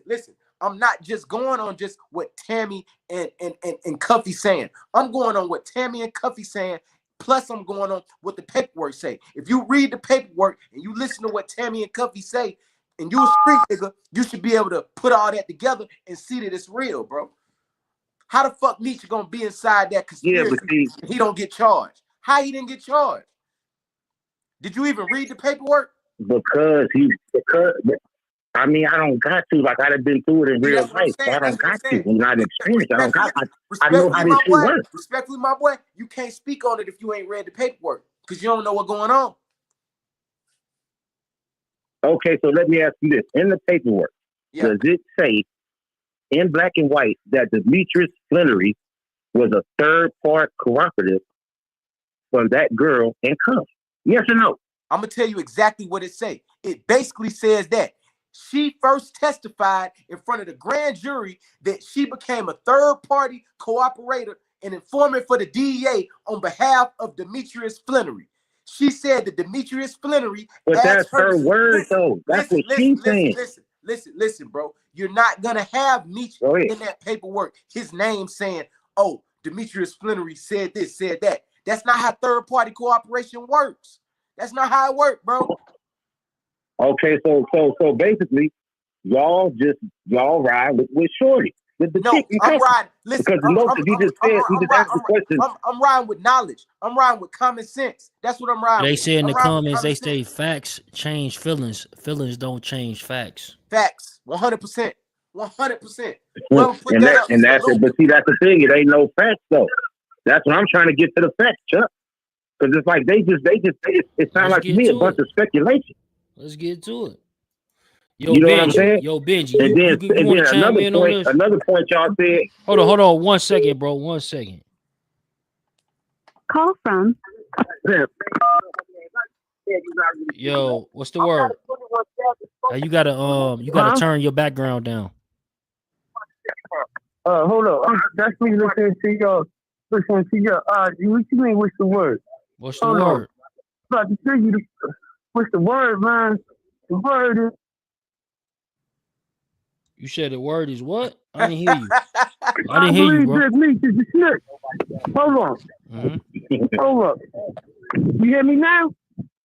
Yeah, what you say? What you say? You said what the word is? You said that you believe what? I said, I don't believe Big Meech is a snitch. All right. So look, hold on. First of all, you got to slow down for a second because you got a lot of wind going on. You're calling into a live YouTube show. So let's For sure. put the wind down, roll up your windows or whatever you're doing. You know what I'm saying? Let's have this Hold on, I'm about to conversation. go. Yeah, I'm gonna have a conversation because 50 my favorite rapper, right? Oh, that's your So 50 favorite rapper? seconds. So when 50 says something, Yeah, it is what it is. I'm not saying it is what it is, right? What? Because if I said it is what it is, I would be like, Meech is a rat. You just or said I would that. be like, fuck. You just said that. No, I said, I don't believe. No, I go back and rewind. I say, I do not believe Big Meech is a rat. Okay, so tell us why. Okay. And then 50 is Tell your you favorite why? rapper, yeah. So you got a little bias All towards right. 50, but you still saying that Big Meech ain't a I rapper. don't. I'm not biased towards 50, right? Right. It's just I'm a street nigga, and I gotta see real proof. Okay. You know what I'm saying? Yes, sir. Real names, real signatures, and I know how the game go. Niggas smut your name. The only way to kill a person's soul is to kill his image, his name. You know what I'm saying? Now, was me wrong for taking that picture with wrong? Yeah. Hell Hey, bro, yeah. your background though, bro, it's hard to listen to because I know my people listening to this shit. We got like damn near 400 people. Yeah, in the let that building. guy out of here, man. So, man, like, hey, nephew, let's get back to the convo, man. It ain't come about that, man. All right. The convo is, my niggas, I thought Meech at least bring them two niggas together on the business level where they can make money. Who? 50 and Rich. Okay. When I first seen the pictures, and I remember putting there, I wonder could he bring these two niggas together and make music, right? They did say phone 'Cause don't calls get it took wrong. place. They did say phone calls took place. You know what I'm saying? Yeah, They but try to look, make bro, it you but- got to call back though. It's too much static, bro. It's too much. Yeah, we got to get him up out of here, bro. Yeah, they in the comments saying He it's messing too up the much. content. Salute to you, Gerald. Like Hey, for sure. I heard it, but I was trying to let him rock. Too is y'all said, hey, Chuck, y'all said nobody round with me. I mean, that ain't true. Go to J-Bo page. He throwing up the flag. Go to 42 Doug page. He say Detroit round with you, Big Meech. Oh, So it's no, like, y'all gotta stop, like, doing that, like, 42 you know what I'm Doug saying? took all them posts down, bro. 42 Doug took them posts down. Really? So It's still up Dogface right had now. that Just go on conversation, Instagram, huh? brother. I ain't gonna lie to you. You Yeah, said I mean, 42 Doug got a post up right now. Go to the Instagram, my Go to dude. the page, to the post, Ghost. It's right there. The second post, man. He said we round with you, dog. I'm about to go to And it see, right that's what now. I'm saying. It's like, I know y'all do y'all content, but it's like sometimes you gotta, you know what I'm saying? Like, you know, but I respect what y'all do because that's y'all opinion. But y'all gotta remember, opinions are just opinions. Ain't fact. Yeah. You know what I'm saying? Yeah. Like, but you You know, know, like, yeah. hey, You know bro, what I mean? hey, you know me though. You know what I'm saying? It's me, bro. Big Chuck, bro. Man, I listen, try you not to capping. put my Hey, dude, I try not to dude, put my capping. opinion on a 42 lot of Doug shit. ain't You got know no that, bro. post up, bro. That Y'all post do from a good January job, 31st, bro. You bro. and Ghost do a good job. Yeah. That Salute, bro. post from January 31st. That's before all this came out, bro. Oh, shout out my boy Skinny in the chat too, man. Shout out my boy Skinny in the chat. No, let's say 8 hours, bro. Let's say 8 hours. Which one? 8 hours, my Which guy. one? What Which y'all one looking is it? at? Go to 42 Doug I'm on page, 42 bro. He's Doug saying we page. still in Miami. We go, nigga. It's a second. Look at it. I mean, Hold are on. y'all on the page? Yeah, I'm on it right now. Bro, it ain't nothing on there to say we ride with Okay, me, then. bro. Look at it. Say Detroit still gonna hold this shit down for you. He It's on added his Big Meech, Miami. We down this bit. Hold on. 8 hours ago. Like, what are It's y'all probably talking in about? this his last story right here. It's his only story, 16 hours It's not in the ago. story. It's a post. It's a post, nephew. It ain't a story. Oh, It's it a say post. real Big Meech. It's his second. Oh, yeah. It say Man, purchase come on, your man. tickets. No, this was 2 Yeah, weeks like, what ago. y'all This was talking 2 about? weeks ago. Dude, that's 8 hours ago. Hold on, bro, because I think he took it down. Say live. Detroit still gonna hold this shit down Oh no, he at right. the real He right. Big Meech. Yeah, that's promoted live Yeah, tonight. you right. I'm looking at it right You now. right. February You right. 15th tonight. Yeah, it Yeah. say Detroit still gonna hold this shit down for the real Big Meech. Miami down this bitch. You So know what I'm listen, saying? And hey, then Joe, Big Meech put this up the all I was flag. saying about. Exactly. No, this all I was saying goes. Now, so you know about Ray Edmonds. You know that's even before my time. But you know about Big Play Ray out of DC, right? Yeah, facts. Ray Edmonds. Now, see, he actually did what Meech is being accused of doing. I'm not saying he didn't do it, but when you know when he did that, when you he wrong told though, on bro. all the You niggas wrong in though, DC. bro. Rayful Edmond did something totally different than Meech, bro. Rayful Edmond went into witness protection. Rayful Edmond testified on people, bro. That ain't what Exactly. Meech did. Exactly. A third-party cooperation, bro. Now let me ask you this. Why won't Meech talk to none of his top guys? Why he won't get on the phone with none of his top guys? And because they got questions about this. You probably don't know. I'm tapped in though. But how do we know he's not though? I'm talking to these BMF niggas who telling me Meech won't even get on the phone with them. I know him too, man. I know Baby D and all them niggas too, man. Cash I'm and not all them talking niggas. about I know no them niggas Baby too, bro, D. but I don't I'm talking about niggas who was BMF from day one. That's what I'm talking about. I ain't talking about Atlanta niggas who was running with BMF. That ain't what I'm talking about. Okay, but listen, Ghost, you was 12 years old when they was out here in these streets, huh? Bro, so I've been outside. I was around. I've been outside a long ass time, bro. When I was a kid, bro. I know, but realistically, you got to realize what type of nigga you dealing with, bro. I had my own apartment when I was 15, bro.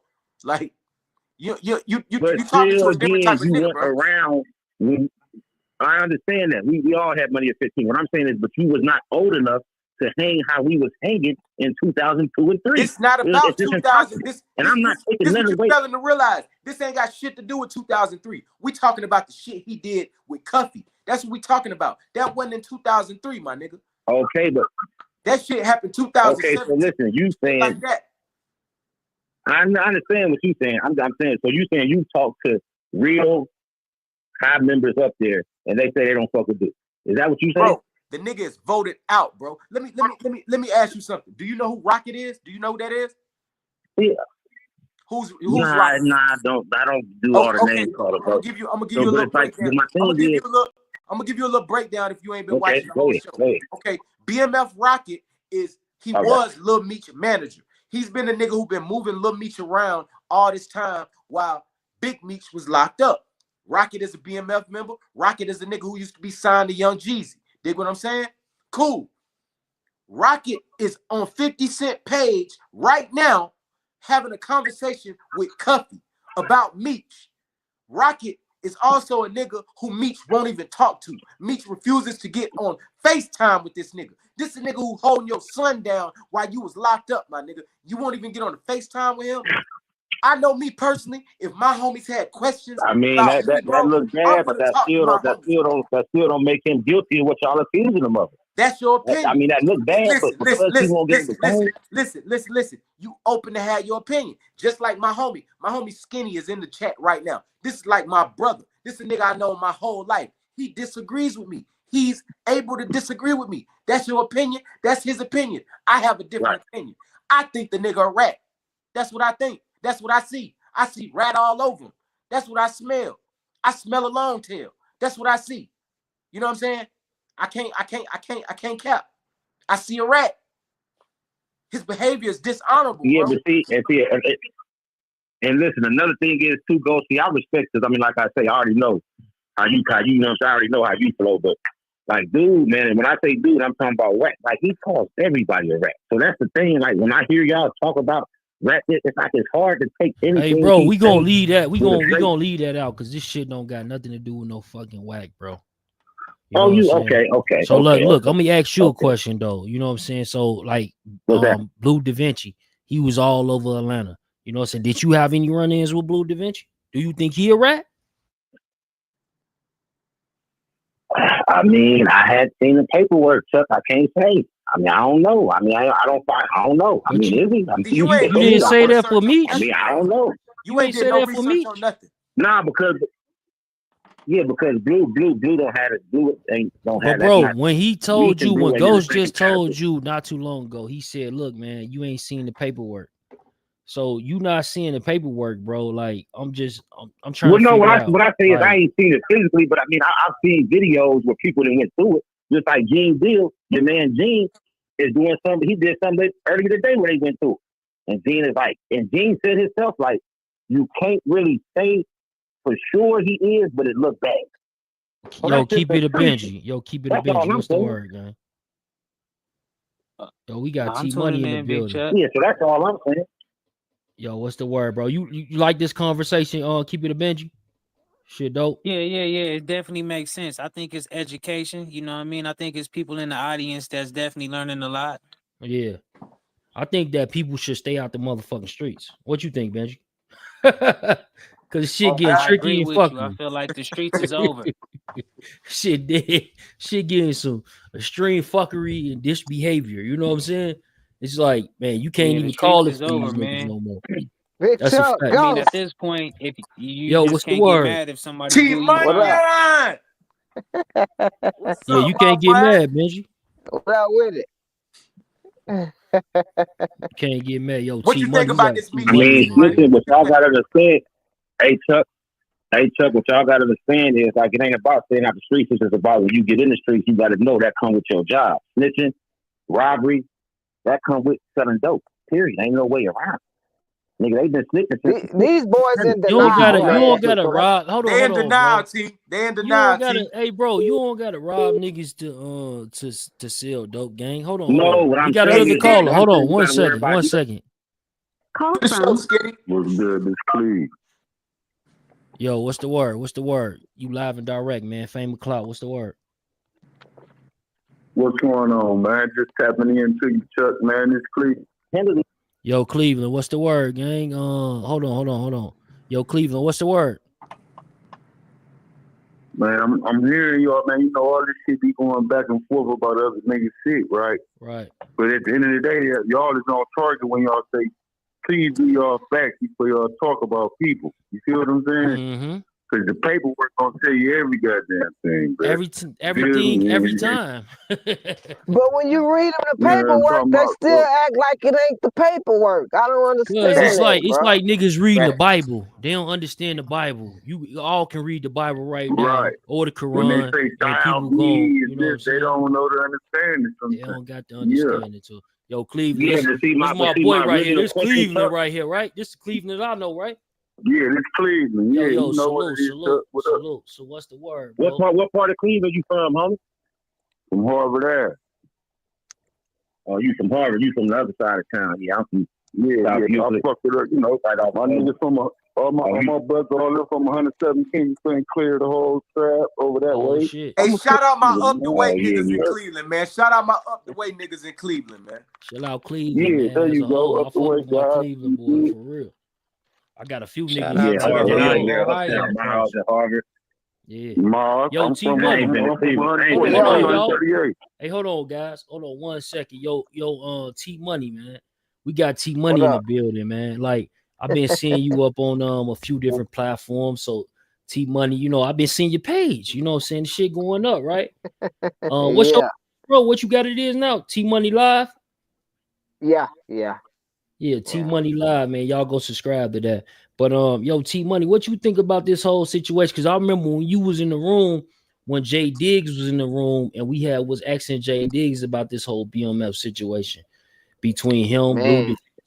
That's a whole separate case with the Cuffy shit. Because a lot of people try to, oh yeah, Blue clear, he free and clear. It was Meech. No, that ain't even the same case. You know what I'm saying? Yeah. So what you think about that though, bro? This whole situation that's coming out, man. Couple of That weeks. whole little era, like when we was covering all that back then, one thing we never expected was it to blow up like this. You know what I'm saying? And all it took was a Instagram post. You know what I'm saying? But I think it's crazy, bro. I mean, it ain't even no think. The paperwork, the people that's involved in the case and all that support that Big Meech straight up cooperated. You know what I'm saying? Yeah, There's that's no what way they around saying. that, bro. That's what they saying right now. They saying that Big Meech, you know what I'm saying, had this third part. Like, bro, I'm gonna be honest with you. Like, I'm not no jail nigga. I ain't went to jail for little petty shit, right? But that's Right. neither here nor there. But the thing is, though, bro, like niggas that jail, you know what I'm saying? They shit, I had them chime in on this, you know what I'm saying, a lot of times, and the shit can get spooky because if it's Yeah. true, and like the lady Tammy, she not saying that, okay, yeah, I'm saying it's true. Apparently, she got phone recordings, bro. She was recording Big Meech, bro. I want to Yeah, hear that and she shit. got paperwork. She got Yeah, paperwork Cuffy couldn't get. That's exactly. the Cuffy crazy said it. part. Cuffy said that. Right. You know what I'm You saying? know what I'm So saying? Yeah. you got a whole situation going on when it come down to it, man. It's like, damn, Big Meech, like BMF, like whole time, bro. Why did he put his son in that type of scenario? You know what I'm saying? When he seen his brother do the same shit, man. That's crazy. You know what I I'm saying? mean, I agree. maybe he was in the Yeah, that's hole when fucked all up. that That's went worse, on to buddy. him. You know what I'm saying? I, But that shit I was feel crazy. like T and Meech both are driven by ego. Yeah. Yeah, because So they it's couldn't like, just, they couldn't accept the fact that like moving forward, they pretty much just had to be the support and back up Little Meech. I don't even think it got shit to do with Little Meech, like you just said. I think you said Man, it, but it's a different scenario. So like when it come down to it, you got the whole scenario. You know what I'm saying? Like his brother did that. It was some backlash from that. Like, nigga, who you think you is, nigga? I'm gonna go holler at Rick Ross, not say something. You I feel don't me? even think he It's even like, thought about that. yeah. I don't even think Meech even really thought about it or You don't think he considered it thought because he about it? ain't been out here. Nah, because he nah, ain't been I out here don't need long that enough to nigga knew study about the that internet song. like Like I'm gonna that. give You him know what I'm mama. saying? Yeah. He ain't been out here long enough to study the internet like that. But as far as him knowing what's going on with 50 and Rick Ross and all that, he kind of out of touch with a whole lot of stuff. Now, he might have knew they had a little problem or something, but didn't know it was that deep. You know what I'm saying? Because he didn't think nothing. Yeah. He just done. I just think Sexy Meech is trying to Red. get some money, bro. That's it, man. Exactly. Need to get out that boy. He coming out that boy on some, man, how can I win? And he know Rick Ross kept his goddamn name going all these damn years with the Big Meech and all Nah, that bro. shit. You feel me? 50 kept his name going. Kept it going. Don't He nobody did know Yeah, keep who it but he BMF going. don't care about was that. He without want to make some 50, money. bro. Hey, Tuck, they Hell broke no. down. Like, yeah, you Hey, talking. Tuck, they broke down the whole little power situation. Like once everything chopped up, 50 only got like 45% of the profit. So out that 45%, he got to pay everybody, the actors, you know what I'm saying? So it really wasn't no money left for Meech and T. He probably gave them some upfront money. Yeah. But see, that's just speculation, man. We don't know that. Like, you can't throw numbers out there like that if that ain't what it is. Like, nobody's seen no contract. That's just talk. 50 don't got to pay them for that, though. This the thing, though, bro. BMF, with 50 or without 50, bro, BMF is going to be a story. And all this rash talk and all this, bro, that shit don't mean nothing. Cause like one of the biggest movies, American Gangster, right? Frank Lucas, he a rap, bro. Story gonna be living. You know what I'm saying? Oh no, Alpo, Big bro, Chuck. paid in full. All these things that's tied to the culture, bro. Sammy the Bull, all this Big shit. Chuck. They rats, bro. Big Chuck. Go ahead, bro. Without no rat, the story would not get put out there. You know what I'm saying? All these good storylines and stuff is only out there because You know it got a what? You rat in it. right. Hey, Benji. Hey, Ghost, you just heard what Benji just said, gang? Bro, that shit is a fact, bro. Because how could you give a motherfucker detail on something that you ain't been convicted of? That's some rat ass shit. These niggas be saying Bro, like that's this person, everything. That's even whether it's the Gotti movie, any of that. You know what I'm saying? Like, right. But I do know though in BMF though, when it come to Big Meech though, with BMF, because like shout out my boy from Detroit, damn, what's his platform? Doc Hicks, right? Doc Hicks, shout out Doc Hicks, man. He interviewed all them people on there. Like, for example, you remember after the first season, old girl had died. You know what I'm saying? Come to find out, bro, she didn't ever die. She really alive. So it's like it's a whole lot of shit that they put in the BMF series that ain't factual. They made it more so for That ain't TV. that. It's a move. He made it. Yeah. He made it a So goddamn business move, man. right, He wasn't and trying then to tell a now, nigga whole truth. see, this the thing though. Now that everybody knows, and like them people that came out, did interviews, they like, yo, you ain't play that right. they basically gave out the information. You know, so that's another story. But now they able to take all this information and make a movie, bro. The shit gonna be, that's the real BMF story. You know what I'm saying? Because we know for a fact that the BMF TV series is not being a Big Meech story, bro. No, sir. They wouldn't let 50 do the real movie. That's why he made it a series. They say 50, like TMZ. I seen 50 post a thing from TMZ and saying he got the life rights and all that. Yeah, they can't But do nothing. from what I understand is, even like this could be something, but I know even doing the whole fact that BMF, right? The whole lettering, the way they changed the shit, them niggas Blue and them supposedly got the rights to the original joint. You feel me? You know how it's different now. The BMF logo is kind of different. They say like Blue and them own the original joint. So I don't know, man. Like maybe they can flip some shit, do that. You know what I'm saying? You never know. It's I Hollywood. believe this. I believe that Big Meech wouldn't get with Rick Ross if he just really knew that 50 had like just control of his whole get down. You know what I'm saying? Like I don't think Meech is that stupid. I think he did know though. He had to know that. Well, it like people go back to saying what y'all said though. Like y'all was saying earlier, how y'all don't think he even knew that it was real serious situation between him and Rick Ross. So, right. You know what I'm saying? Right. And you know one thing I want to put out there too. Y'all think? Go ahead. You said, do we think what? This nigga 50, man, is a strategic nigga, man. You see what I'm saying? He probably knew about this paperwork and all that before he made the whole fucking series. You hear me? He probably knew when he probably didn't know Meech was getting out.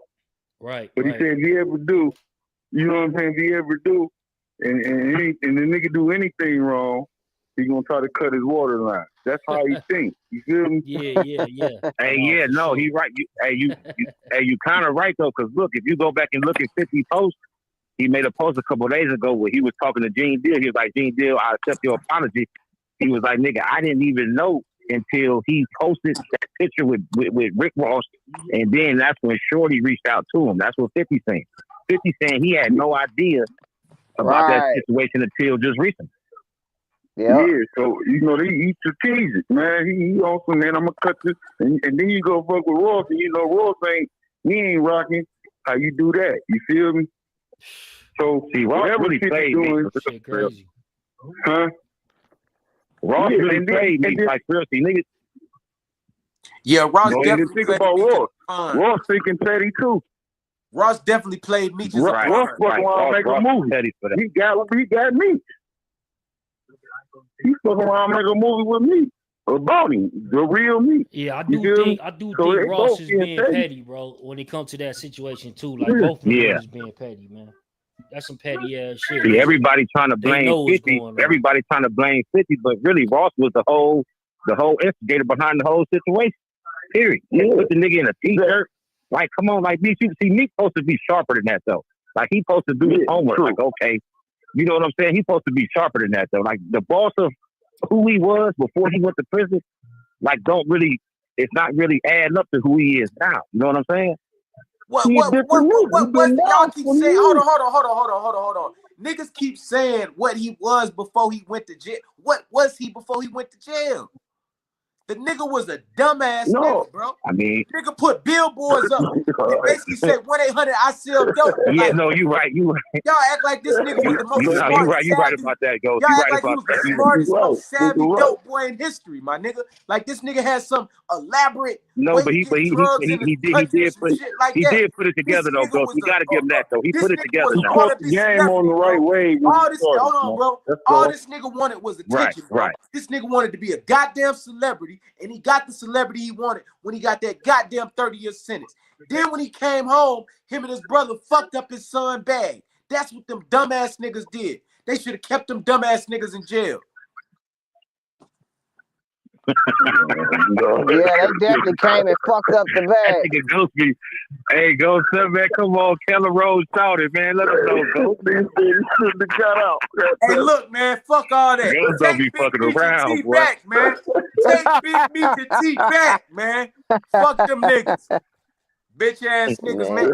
Look at this shit though, bro. I feel so bad for Little Meech because Little Meech was carrying BMF legacy so well, bro. This nigga was getting money. Okay, now go. Wait a minute, you say that. Hey, look. Why Little This Meech nigga was didn't out tell here his fucking father the rap those? bitches. He fucking the R&B bitches. He making the BMF brand look amazing.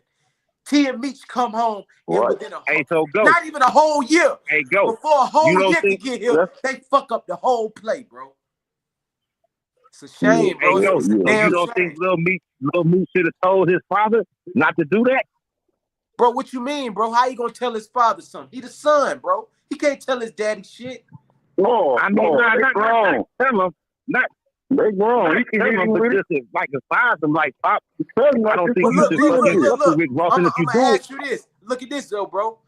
Before we all seen the picture or whatever, right? You don't think Meech had a conversation with his daddy before his daddy did that dumbass shit? Of course he did, bro. That's what I'm saying. I mean, he couldn't have. You know he had a conversation. There's no way. At the end of the day, his son name is Little Meech. Big Meech is Big Meech. Big Meech ain't listening to his son, bro. Yeah, and Meech went against his dad. He can cut the shit too, though. You feel me? To me, for what was he doing? That nigga went against his dad. He told him, he text 50 with that. Oh, you ain't tell me or some shit he was saying to 50. Yeah, that nigga said my father's just trying to pay his bill. I mean, that's some real shit though. Like, I mean, he keeping it. That was real. He kept it real. Like, my father's just trying to. Obviously, the nigga ain't making no money off that BMF shit. I mean, that's clear. Right, but it's up to him. He had all the avenues to go get a whole nother bag right now. He's famous. He in the game. Yeah, but see, they say, but they say 50 kind of own the rights until it's, you know what I'm saying, until the contract play out. So he really technically can't. Definitely got them rights. 50 definitely got them rights. Yeah, they got them rights. Ain't nobody else do nothing with BMF, bro. Y'all know 50 a smart, savvy businessman, bro. Nah, hell no. Got that paper That was the whole point of giving the niggas a bag up front. You signed over there just like a record contract. Go did another whole move. Nah. I mean, he would have got sued. 50 would have took everything. But see, my thing is, y'all kind of excluding Rick Ross, man. Like Rick Ross really, he the one. He really is kind of like that shit. So and then it's like he's probably not gonna even fuck with me. It's like that's some bullshit. You know what I'm saying? Like you did that just kind of get at 50. You can't blame Rick Ross. Rick Ross did what he's supposed to do. He fucked his money up, right? That ain't cool, man. That ain't player, man. Listen, Rick Ross is lame for that, man. And Rick Ross is enemies. Rick Ross did exactly. Hold on, bro. We can't all talk at the same time. Rick Ross did exactly what he's supposed to do, bro. Rick Ross and 50 Cent is enemies. Rick Ross see a way that he could play 50, he could play Meech as a pawn. He's supposed to do that. You know what I'm saying? That's what he did. He played Meech. Yeah, but that ain't real nigga shit though. That ain't real nigga shit though. I don't co-sign war, man. That ain't how real players rock. If you play, come on, Ghost. You know that ain't no real nigga shit. If you play pussy, you get fucked. Every time, Ghost. That's all war right there. Play pussy, you get fucked. No, look, I don't think that Rick Ross did but they not at real war though. Like they not at real war. Like that's not no real. They fucking up each other's money. money. They are. How they not in real war? Fuck. Listen, I'm not caring about their money. I'm saying for him to use Meech and then not fuck with Meech on the side. Like okay, nigga, that nigga cut you off, nigga, but I got you. If that shit don't come out in the next 6 months, y'all gotta look at Rick Ross as a certain like a nigga. That's some lame ass shit. That's like basically you sacrificing your man just to go get. Like you can't do that. That's not his man, though, bro. You missing it, bro. What make you think Meech is his man, bro? That's not his man. That's just a nigga he just met. Well, guess what? He ain't 50 man neither. So 50 shouldn't care. 50 doing the same petty shit, same thing. That's what I'm saying. So they going to war. They on some petty shit trying to stop each other. They trying to cut each other oxygen off. Serious. They trying to cut each other oxygen off. That's what they on. But then at the same time, ain't nobody thinking about the spinneries though. See, that's my problem. Like y'all ain't thinking about that side of the situation. No, it's such a shit in both them niggas is rich. Both them niggas is rich. They gonna be rich. But damn, what about the motherfucking Flannery? What about Little Meech and Big Meech and they mom, they daddy, and they sisters and these? Like, come on, that ain't real nigga shit, man. I don't know how y'all man. This ain't no goddamn Goodwill. This ain't no charity case, nigga. Fuck the Flannery. The Flannerys fuck their own bag up. Fuck is you talking about, man? Hey, this nigga here hell, boy. That nigga hell. Talking about the goddamn Flannery. That's real talk, because you got to think about it. So that nigga talking for real right now, because it ain't about the foreplay right now. These boys is cutting each other's lines off right now, man. They trying. They trying to cut each other's TV off. So they both pet. You can't say nothing because 50 been petty. He do petty shit. If a nigga don't but 50 didn't cut Rick Ross line off by doing this beat canceling BMF. That ain't hurt Rick Ross. No, he ain't didn't give a fuck about that concert. No, Rick Ross cutting 50 line. He's stopping the whole series behind it. He about to miss that whole bag behind this. Well, see, 50 emotional then. If you let a nigga play you out your money, constant emotional ass dumb shit, nigga, you an emotional ass nigga, nigga. That's what I'm trying to say, man. So we can't say he ain't been initiating of the petty. So if a motherfucker being petty with you, then you come back with some super pettier shit. I don't think 50 gonna cut the series off, to be honest. I don't think 50 gonna do it. I think he just talking shit for real. He ain't gonna cut that shit off, man. That's his money. Who win if he do? If he do stop the BMF series, who win? Nobody. No, Rick win because he didn't stop that nigga motion. He stopped his motion. But how can you say he won when you see he watched 50 all these years, see him get emotional and do little shit. So he said, all right, you want to play like he got with Meech? Meech fucking with him. He knew 50 was going to be mad. You feel me? He knew that. Now, he might not have knew he was going to go to these extents. Come on, fucking everybody. Right. You feel me? Right. You know what I'm saying? But now he knew the nigga was going to jump out his tree, out his hookup. So now he got him back at his day. No, you're right about that. I don't think Rick Ross knew it was gonna get to this extent where the nigga was just gonna make a 2-week every day, 2 posts a day. You know what I'm saying? Like this nigga is really fucking. This nigga on some crazy shit though, low key. Like this nigga is crazy. Rick Ross already said he gonna make a movie. He gonna go take over the money that 50 putting on the table. He about to go get the money that 50 putting up. That 50 trying to drop. He gonna go get that money. That's what Ross about to do to this nigga. What? Man, all Rick Ross care about is that motherfucking car show.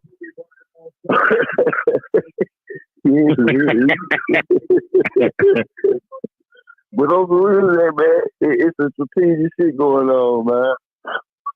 For real. I ain't been thinking about it. But do y'all agree with me or no? As far as what?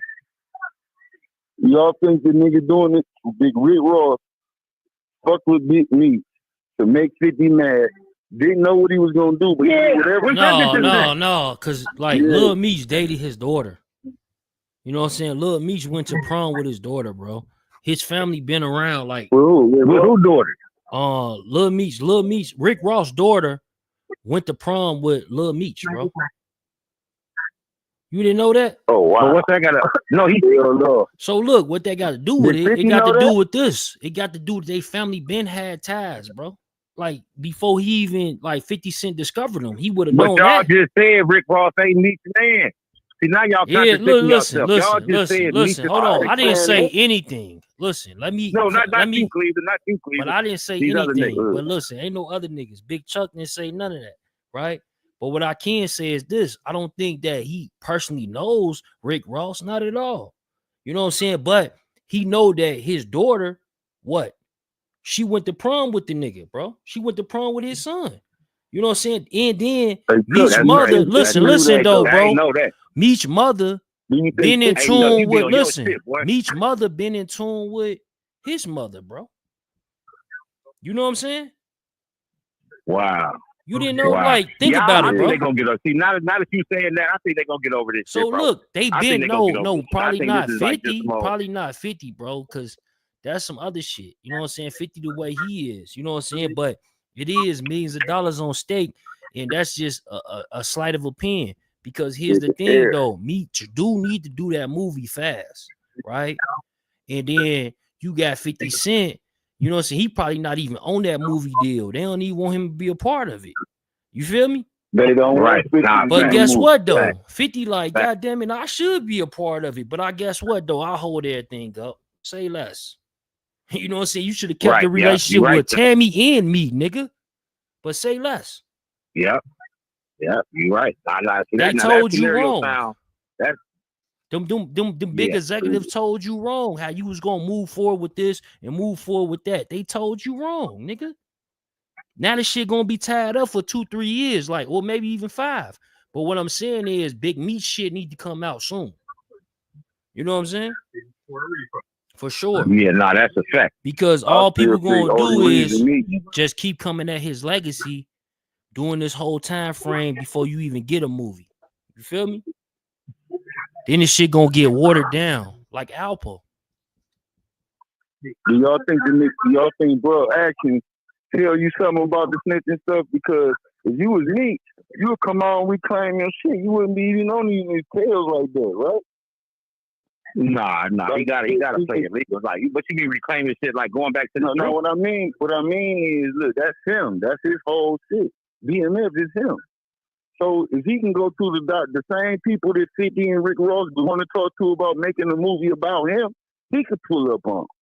Who gonna make a better movie than him? He should be trying to bust a move like that instead of fucking with these niggas. You hear me? Yeah. I mean, but the way it seemed like you got to have a middleman to play that. You know what I'm saying? I don't think you could. You know what I'm saying? I don't know. I'm just speculating, but it seemed like you got to have somebody to kind of go in there and talk play. You know what I'm saying? I'm sure the same way 50 thinking, the same way Rick Ross thinking, the same way all these big producers are thinking. Like, well, damn, we can let's make a motion picture out of this story. Look, we can throw the 50 beef in there. We can throw the Rick Ross beat in there. We can throw all this shit. They can make a motion picture out of this. Why you don't go to them people? It's like, look, man, all them making little false ass shit about me. I'm gonna give you the real deal, and y'all make the motion picture. Well, they say that's why. Listen, so look, this another thing though, right?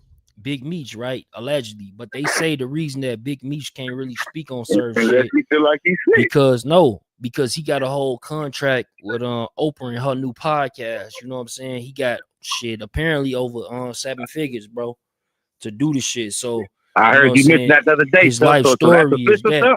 You know what I'm saying? That's what I hear from his team, different people, but I don't know if that's a factual. I haven't heard from Oprah. You know what I'm saying? I mean, but that would make sense though. You know, Oprah can throw that nigga the bag. For sure. Right. Yeah. Because it shit is like. And a lot of Cleveland. What up? Hey, Cleveland. Why they close Hot Sauce Williams, man? Man, why they do it, man? Why they do it? Hey, man, I thought they was gonna be around forever, man. Hey, we can hit the Don and huh? What you say? I said, yeah, I thought they was gonna stay open forever after they came on the drive-in diner thing with the one nigga. Man, I'm trying to tell you, man. But yeah, man, that shit crazy though, man. So let me ask you this: but they throwing new shit up though everywhere though, huh? They got Silks over there to take over Hot Sauce, huh? Yeah. Well, I think he a rat. So did you think Meech is a rat? Man, the way he acting is the only thing. I ain't read no paperwork or nothing, so I ain't putting no. No, listen to me. I ain't saying what I'm saying. I don't got no opinion on the nigga because I ain't seen no paperwork.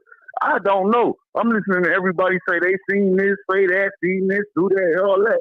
Man, you can't put that on nobody if you don't know. You hear me? You can't do that. So I don't know, but I can tell you this. I can tell you this. The way that nigga moving and acting, it seems like he don't want to get out nobody's face because he might have that on his chest. You hear me? That goes back to why I was saying why he ain't busting his own moves right now. So, Cleveland, that's what I asked you and them earlier. I said, so look, this is a simple yes or no question. In the paperwork in black and white, does it say the Demetrius Flannery did anything? Cooperate, they said, well, nah, because it was third party. So it's like in that case, then y'all believe it what this host say. And that's a different nigga. Yeah, so it's like, but who's to say her word is valid? I know exactly where you're coming from. That's why I say I don't see the nigga name in there or whatever. Because anybody can tell on the motherfucker to keep, you know what I'm saying, to keep their shit rocking. You feel me? She might have been doing that. You know what I mean? And then Jean just took the shit out. She was getting paid way before me. This bitch was making $2,500 a week. Like, the shit is crazy. 2,500, man. That is crazy right there. But yeah, man. I don't know, bro. I don't know. I know he sat down like all them goddamn years. He probably got frustrated in that motherfucker. Like, fuck it. Everybody else going to jail for snitching, getting out, ain't nothing happening cool. You know what I mean? Like, he might say, but see, listen, that was my point.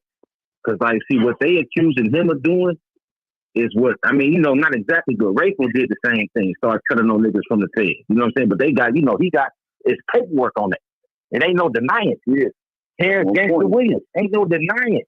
He cooperated to sit down with the feds and told on dead music. So it's like, if it ain't, you know what I'm saying? Yeah. That's what I'm saying. That's why I don't want to, you know, when you don't see it on the top, you don't see it in that black and white, man. Like my boy said, he said, man, if it ain't coming from on that paper, then the motherfucker can say any goddamn thing, man. You know? So I don't know. I know he did 20, so I don't know what, you know, I don't know. You feel me? And then his guidelines say his minimum was 20, his max was 30. And then a lot of niggas got out with that bill, whatever bill that was that they passed. A lot of niggas got out with that shit, bro. Not just me. A lot of niggas got out. Fucking King Cut from New York. A lot of niggas got they shit overturned behind that whatever bill that was that they passed, bro. Like, so it's like, I mean, god damn, like, what is this, bro? It's gonna be way different shit. This nigga Trump trying to stop the FBI and the CIA. Like, you know what? This is a state country now, huh? Nah, that's a fact. Yeah. But man, it's been good chopping with y'all boys, man. Y'all niggas hold it, man. You know what I'm saying? Yeah, y'all stay live, Chuck. Stay live, man. I had to tap in. I seen you on here. I had to tap in with you. You know where I'm at. You want to come chill or whatever. You hear me? Yeah, for sure. The nigga Cleveland in the building. All the way, honey. Yeah. Oh, y'all stay live, man. Nah, salute.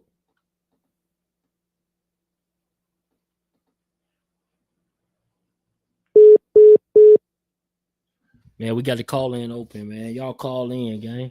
What's that word? Yo, Benji, they niggas was talking, huh, tonight, huh? Shit crazy. It's like a Matrix. Nah, it's popping though. You know what I'm saying? It's definitely jumping. For sure. Y'all call in, man. Call in the number up top, man. Y'all call in, man. Let us know what y'all think about this whole situation, man. BMF, man. Big Meech, man. Little Meech, man. He been holding that shit down You for know what some I was years gonna now. say too, Big Chuck? Go ahead, bro. I think a lot of the confusion fall on 50 Cent, right? Because I feel like he had to be really mistaken to think that he was gonna be able to kind of like treat Southwest T or Big Meech like they was less than what they actually are. You know what I mean? Like they're not gonna settle for being nothing less than being the boss or one of the bosses. And you know, they went to the feds, like Meech went to the feds with like rappers and them inspiring to be him. He ain't finna turn around and start trying to tell behind some rappers. No, facts. That's the truth. I mean, by that it's like 50 Cent, you know what I mean? Like obviously 50 Cent has became, you know, more than a rapper, but he is still fall up under as being a rapper. And for him, like for Meech and them not to be like BMF can't move freely because 50 Cent, that's just something that I know it just could have never have happened. You know what I'm saying? Like in my opinion, I feel like 50 should have just been good with Meech and them doing good business with him, however it was. But far as trying to get them to just be like siding up with him, I think he should have thought better of that. You know what I'm saying? Obviously he didn't, but Hey, bro, let me ask you though. I got you up here, you know what I'm saying, West Coast representative, bro. What you think about that Spider Low situation, bro? Did Spider Loc tell or he didn't, bro? Say it again. Did Spider Loc? Did he tell You said on did Nina Spider Boy? Loc do what? Did he tell on Nina Boy? Did he tell on Munchie B? I would say that he shouldn't have said what he said pertaining to Munchie B moving around in these streets a certain type of way. He shouldn't have said that. And he I wouldn't say that he necessarily snitched on Nina Boy, because this was something that the way I gather it was like something that had been like already on the table that didn't work, that was already worked out. So Spider was pretty much just giving Reggie Wright Jr. some like old information. But I would definitely say he was pretty much like, I mean, it depends on how you look at it, right? They not homies, so he didn't snake him as like a friend, but he kind of snaked him based upon they represent the same thing, far as East Coast and representing Crip. Who you think recorded that shit? Who recorded that? You going out, Big Chuck? I said, who you think recorded that, bro? Like, who recorded the conversation with him and Reggie Wright? Who recorded that shit? Oh, well, Deuce Sims recorded that audio that's surfacing online. Wow. And Deuce Sims is like taking full credit of that. You know what I'm saying? He said that he released the audio because he didn't like what Spider Loc did when he said that Munchie B operate a certain type of way and he keeps certain things with him, you know, saying that he be on some type of illegal type of time. So he said, based upon Munchie B being a Damu and he a Damu, he took it upon himself to go, you know, to get that audio out and, you know, go hard on Spider. Yeah, that shit crazy. Which to me, I just feel like it's a whole lot of wrongs in that whole situation. You know, to me, it's not really like anybody who wrong. I mean, who really right in that situation.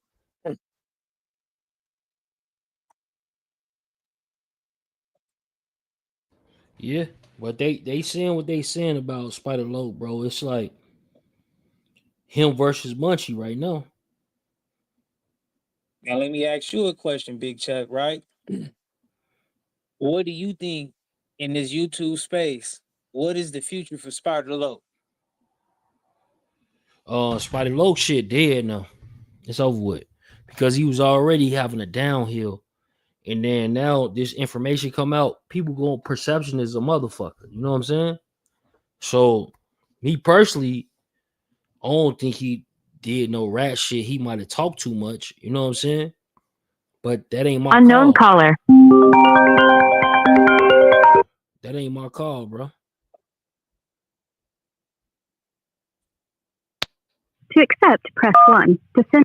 Yo, you want fame or clout? What's the word? What up? Hey man, I heard y'all just talking about that Spider Loc incident. Mm-hmm. He Yeah, we went was out talking like about a it. sucker, man. Yeah, he went out like a sucker, man. Why you say that?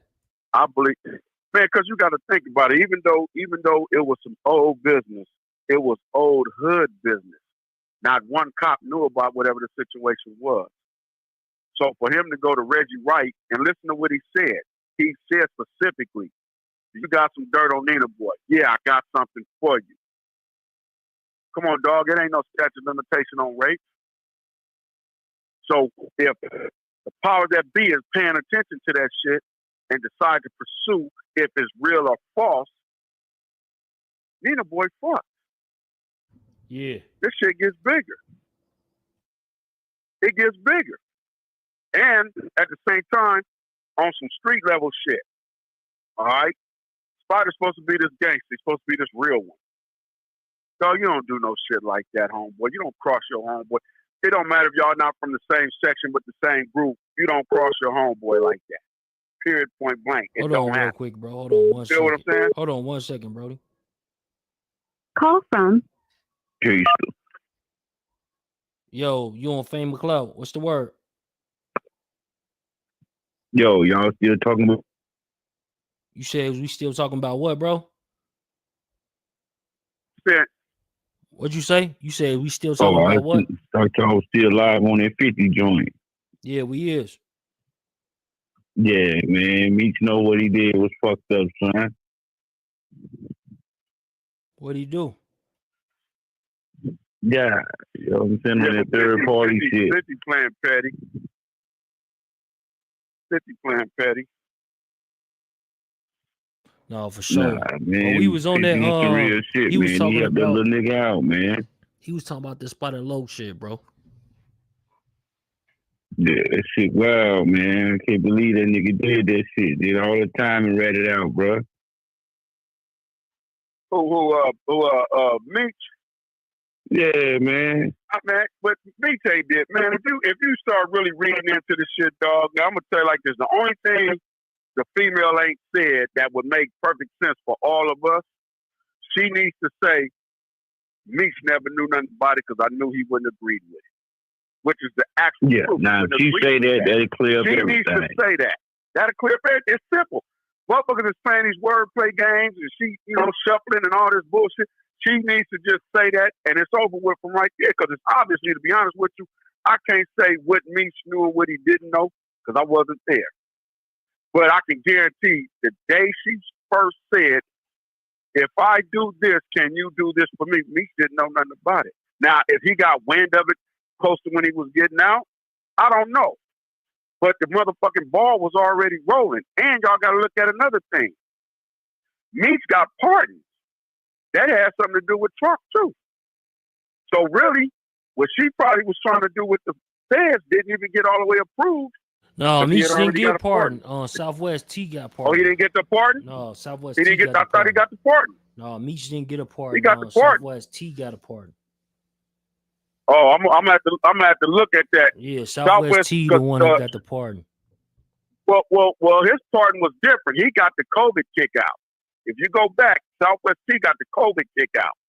Now it might have came in the form of a pardon, but his came on the form of he came home like they came home with that. Saying health concerns. They came home. They put him on house arrest. So recently, on Biden way out, he gave Southwest T a pardon. He gave Southwest T. He don't gotta have no house arrest ban because he had it for he been having it for 3 to 4 years, but he got it for 6 or 7 years. Oh yeah, you know what? You're right. I'm thinking. My bad. I'm thinking Meech got out after Trump was already in office. Because Trump would have let him out. No. But at the end of the day, man, they only cut him 3 years. How much telling can a motherfucker do for 3 years after you done already pulled off all the years? It don't make sense. I can see if he still had 20 more to go. He had 3 more years. He could have did that upside down. Yeah, me personally, I don't think that Meech is a snitch. You know what I'm saying? I think that niggas putting too much baggage on him. You know what I'm saying? Because he is the nigga at the totem pole. He at the top. You feel me? So niggas gonna put everything on that nigga. You know what I'm saying? I think that's what this situation is.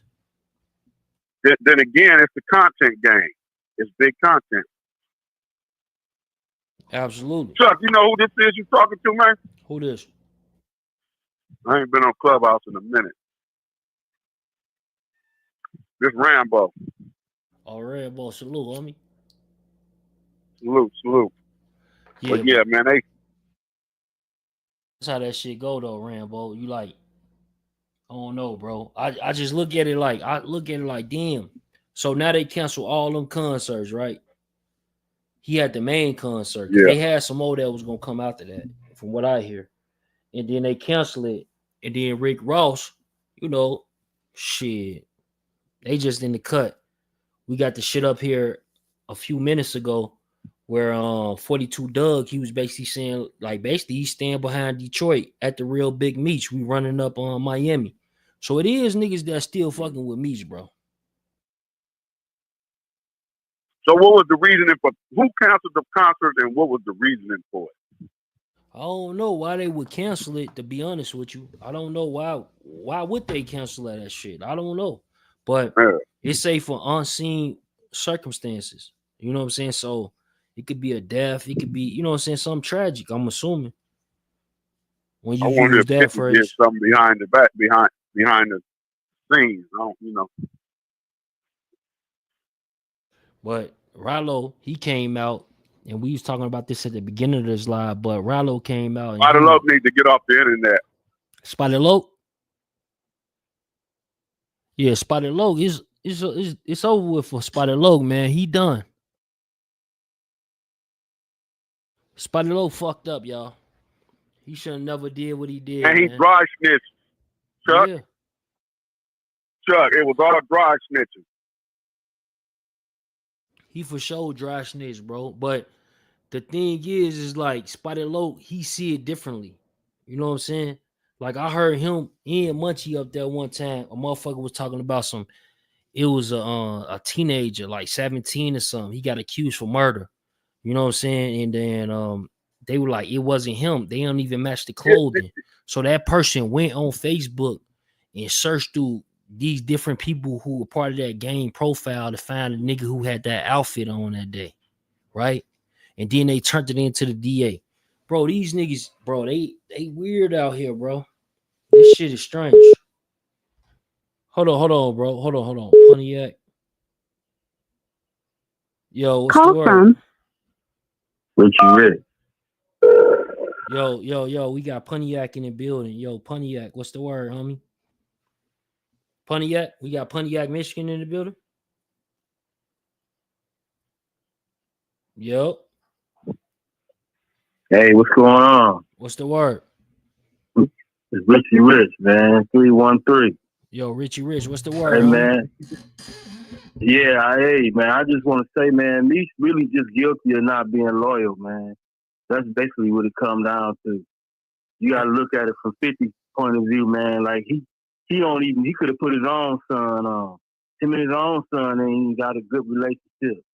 And he put on all these young cats, man. It's like, and then he gonna come out here and go do something like that, man. It's like, I could have been invested in my own child, man. I'm investing in your son and putting your family on. So yeah, I could see why he going that hard, man. Cause like he laid it all out for me. All he had to do is just go for the ride. So, you know, man, it's loyalty over everything. When you do that, man, you got everybody looking at, okay, if you ain't loyal, then maybe you did say something. Maybe you did snitch. Now that's opening up a whole other kind of wine. So, you know, that's basically what it is, man. You got to stay loyal. For sure, bro. That's a fact. That's a fact. You gotta stay that's loyal. what it is. Yeah. All right, man. That's basically all I want to say, man. You know. Oh, salute, stay salute, loyal, homie. man. We appreciate you calling us in, bro. Yeah. All right, man. Sure. Stay up, man. Salute. Salute.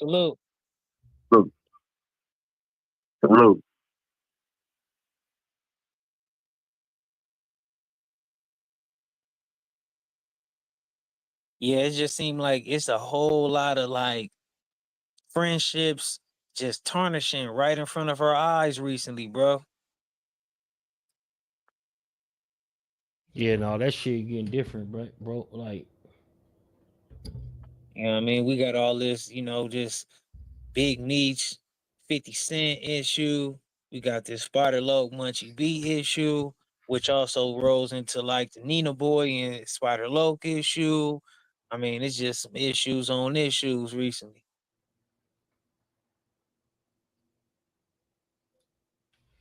shit all bad though. Shit all bad, gang. Y'all see the lines open right now, man. If y'all want to call in before we get up off here, call in, man. Let me hear what y'all talking about, man. Straight up. Let me hear this shit. I'm trying to understand it. We had like 8,000 people come through this live so far. Salute to y'all, man. And more, matter of fact, more because we got other pages. I'm just looking at the main page. But shout out to y'all, man. Subscribe. You know, keep the movement alive. You know, we got Death for the Cloud Chaser. Unknown caller.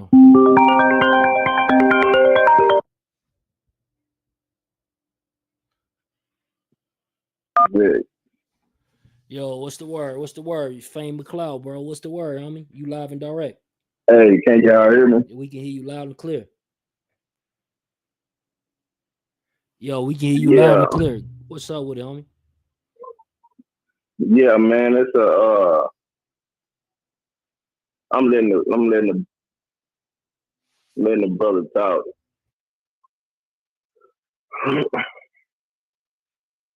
Hello? Yeah, you hiding the motherfucker. How you even call this line? Hey, can you hear me? Yeah, we can hear you. We trying to figure out what's Oh, up. yeah, I heard some other people talking, so I didn't want to interrupt nobody, man. Yeah. Hopefully, it's caught up, but we good, bro. We good. Like it's turned off. We good. Yes, sir. You got the flow, bro. So Okay, that's a bit, call man. in. Yeah, man, it's really looking ugly, and I hear you guys. You know, I don't ever want to put a jacket on somebody that don't need to be there, especially that snitch jacket. You know what I'm saying? But facts. It don't look good. It don't look good, and y'all correct me if I'm wrong. Cause see what I'm hearing and my understanding is we looking for people want to see paperwork. But the thing is, what I'm hearing and what I'm seeing is I'm seeing court transcript, which is a little different. It's actually a little bit more potent. You see what I'm saying? Because you got the judge. The judge even seemed like he was trying to expose the fact that the lawyers were trying to hide the paperwork or hide the the informant name, if you would. You see what I'm saying? And I was just gonna try to give a little example. See, you can it's a crime called constructive delivery.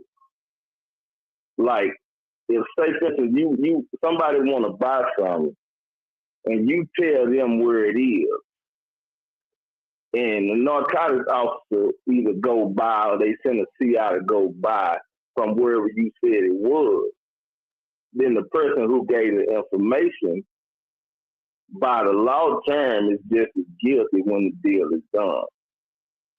And it's called a constructive delivery. Now, from what I'm hearing, this was a third-party situation where somebody allegedly told somebody to go and do this. And then that person implicated the person who sent them. And people caught up. You see what I'm saying? Which is what everybody think it is in my book. Now, like I'm saying, when you look at the stipulation, you know what I'm saying? He was facing 30 to life under continual criminal enterprise.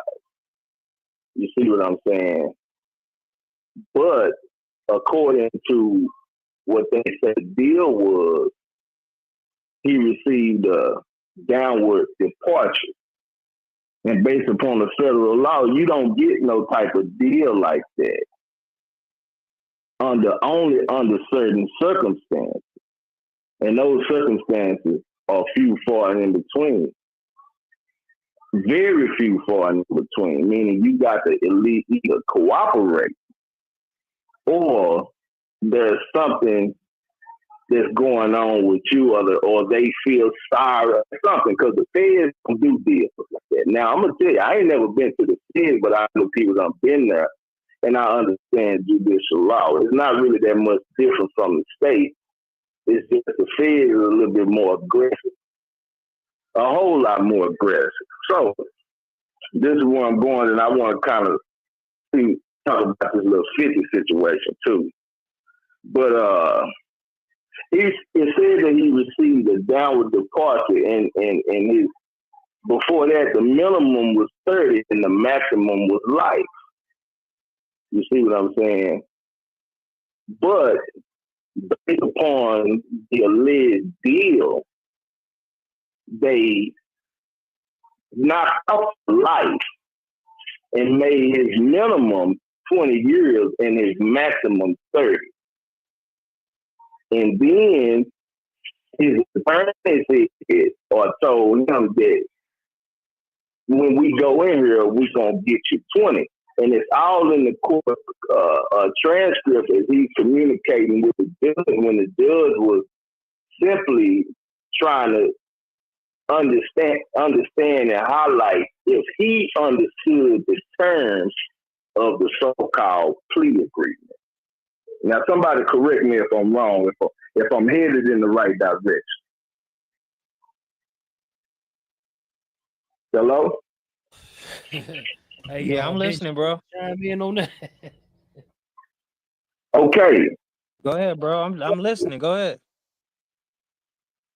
So after, the judge, saying what he was saying, and he communicating and XYZ, that he understand this, understand that, and XYZ, he ended up getting the downward departure, which made the actual 30 to life what they use the term called moot, M-O-O-T.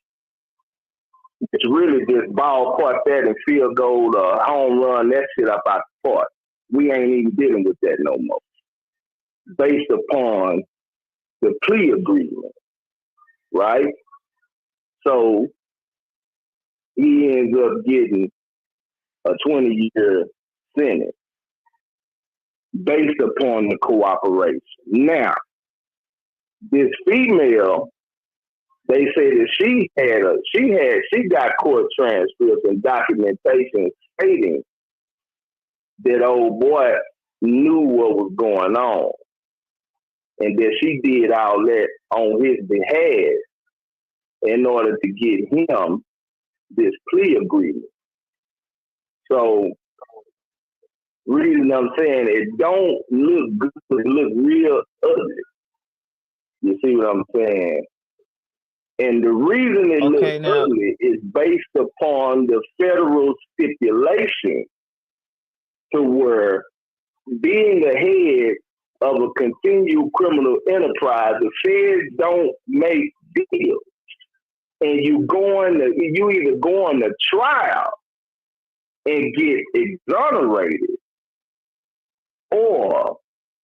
and you face that fire, or you cop a plea. And then in the transcript, it says that he admitted to being supervisor over 5 people, I'm thinking. And 3 of the deals were either done directly by him or X, Y, and Z or whatnot.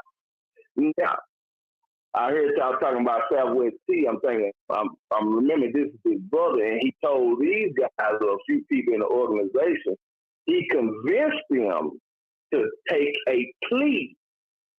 Now, from my understanding, the reason he told them to take a plea, because if they didn't take a plea, then it would have automatically been exposed that he assisted the feds in taking these guys down as well.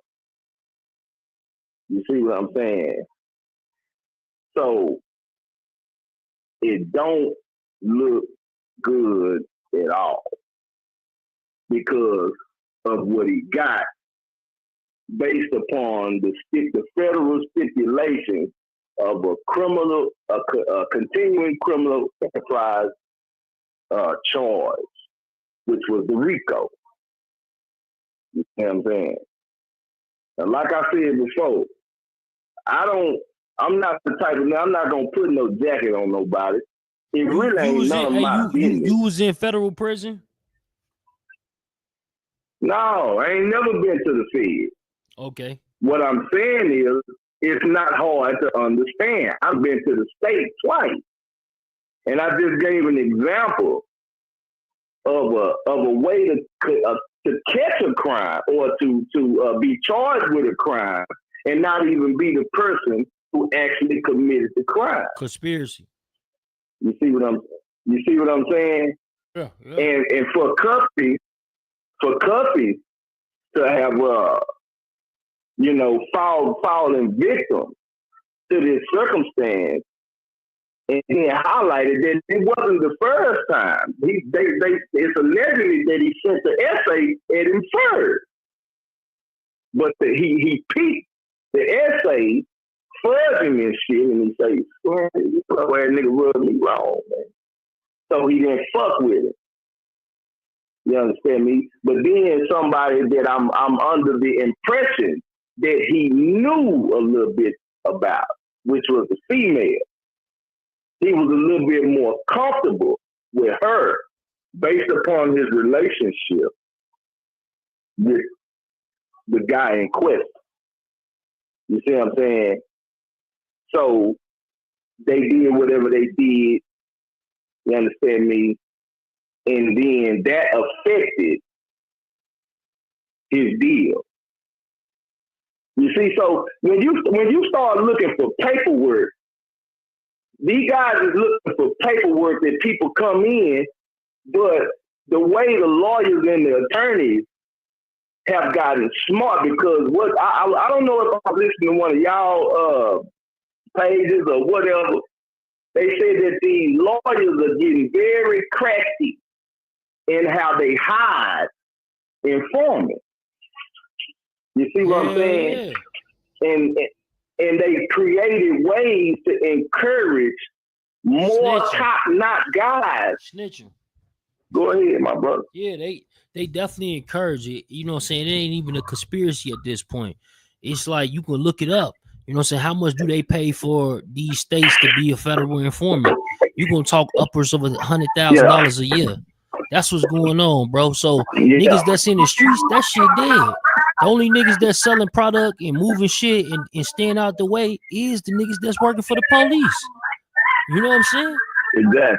They got to have them out there to get your ass. Stupid. Exactly. So you know, in order to get a plea like that, you see that's what I'm saying, and this is what I see people doing. See, it's like this. It's like, I'm gonna give another example. A bitch might say, you know, this your baby, and you believe her, but it's not yours. But you looking for your features in that child. And because you want this child to be yours so much, the child don't even look like you, but you done made this child look like you because of the illusion of your desire. See, people, they fuck with me so much that when they read this paperwork, they're interpreting it the way they want it to be. You see, you get where I'm going? Yeah, hell yeah. Because they're like, you can interpret the Quran or the Bible. You can put 3 people in the room to read it, and they gonna tell you different shit. Come on, man. So for sure, they definitely like, it is what it is, though. I'm gonna tell you that. And then him going at 50 Cent, bro, that's his problem. Like, I don't know why would he do that. Dude petty as hell, but shit, Meech, he's still on the bench, so he might be a petty ass nigga too, but he can't do all that because they still got him on that bench. You know, this shit crazy though. The saga continues. Nah, I just feel like Meech gonna definitely do what he feel like Meech want to do. You know what I'm saying? He not finna let 50 Cent. He not. I'm not gonna necessarily say that he petty, but this is what I feel about 50 in that situation. You see what I'm saying? Just like I think one of the brothers said, you know, I fuck with BMF. It was very inspiring. You understand me? So I am where I am now, and as a business move and as a gesture of somebody that we feel like at this particular time is honorable, and I got power and motion like this, I'm gonna try to make some money, just like he tried to do it for Mayweather. Help him get Mayweather promotions off the ground, and he did all that bullshit. You see what I'm saying? And then reneged on some bullshit. He tried to do the same thing in essence for Meech and then pulled his son in, paid for him to go get acting classes so that he can act like his father or be the character of his father. That's the same thing. That's the same thing that Ice Cube's son did in the movie he promoted. But 50 doing it as a gesture for him and as a business move for when his potential release, he can have some motion and BMF be there. Then you got this nigga damn near arch rival come around the corner. You understand me? And connect himself with Meech. And like the brother said, he really don't think Meech was really thinking about how this could sink his ship. He was just doing it because this nigga done promoted him for years. Even, I think of it, all this old shit. You understand me? So 50 is more on loyalty than anything. Listen though. So yeah, Big Meech, Little Meech, right? Little Meech's mother, she had a relationship with Rick Ross' baby mama because I remember that. I remember went you said to prom with his Rick Ross' daughter, his oldest daughter. I remember that. I remember you said that. So, you know what I'm saying? They already had these bonds forming prior to that. Now, that could have been after the song or whatever, just, in Miami. They living in these neighborhoods, that bag up. So yeah, they interacting. But me personally though, bro, I think that for sure Big Meech probably was already in tune with Rick Ross prior to him getting out of jail. That's highly possible, especially based upon that particular knowledge. That's highly possible. That's extremely possible. Yeah, because people don't know what I just said, right? A lot of people don't know. I said a lot of people don't know what I just said. How they? Yeah. Because I didn't know that. You know what I'm saying? I didn't know that. That makes it that much more feasible for us to see. You understand me? Meech and Ross. That that's very possible. I'm not gonna ever say that ain't the reason. What I was saying was, excuse me, that even with that being the case, he didn't think, he don't know 50 enough. You see what I'm saying? Touching what happened. And like he said, like y'all was saying, see, Ross gonna do whatever it is in his power to try to, you understand me, outplay 50. You see what I'm saying? I really think that was a chess move on Ross' part. It was more than just trying to pay homage in X, Y, and Z, even though they would have got a bag and everything. It was more than that. And he knew, you could tell on the other video or the little old snippets he was posting after the fact when he sending shots at 50, you know what I'm saying, smiling, and you know how Ross is. When the venue and shit was shut down at the last minute, you know what I'm saying? You could see that he was expecting 50 to act like that. He just wasn't expecting the shows to be counted. He wasn't expecting that. He wasn't expecting that. You see what I'm saying? He wasn't expecting that because of the motion in the star power of just the name Meech itself. You understand me? He didn't, and because of the relationship that 50 got with the son. So he really thought he had him in between a rock and a hard place, not knowing 50 like that. When a motherfucker don't, if you can accidentally not show no motherfucking lawyer, not even necessarily trying to be disloyal, 50 stepping on shit like that. Because you got to realize the nigga that you're dealing with. You talking about a nigga that ain't never had nothing. Nigga ain't got no family, and motherfucker try to lay him down. You understand me? His whole life story. So you talking about the nigga who came up with Robert Greene and did the 50 and law. You understand me? 50 is just a different type of motherfucker, and you can't, it's certain things you can do and certain things you can't do. You give me one time, that's your fault. You give me two times, that's my fault. So he ain't letting it happen no more. So when shit like that come around and shit like that happen, And I heard one of y'all talking about, well, maybe he already knew, and then somebody said that he really didn't know. And see, there's a quote in the Bible. The Bible say that God said at the time of ignorance, God winked. You see what I'm saying? It could be that 50 had word or had some awareness that this shit could be, you understand me? It could be that he snitched or some shit like that, but I'm not going to even look into it because I know what I want to do. You see what I'm saying? I'm already in bed with the brother. I'm trying to help him. So I'm going to do this first. But if shit goes, X, Y, and Z, if it do come out, then I'm just going to swing around with my contingency plan. But like I said before, he probably didn't think Ross was going to come around the corner and do this, and they were going to connect with, shit happens. Sometimes my niggas, shit just happens. And you got to have a plan for shit like that.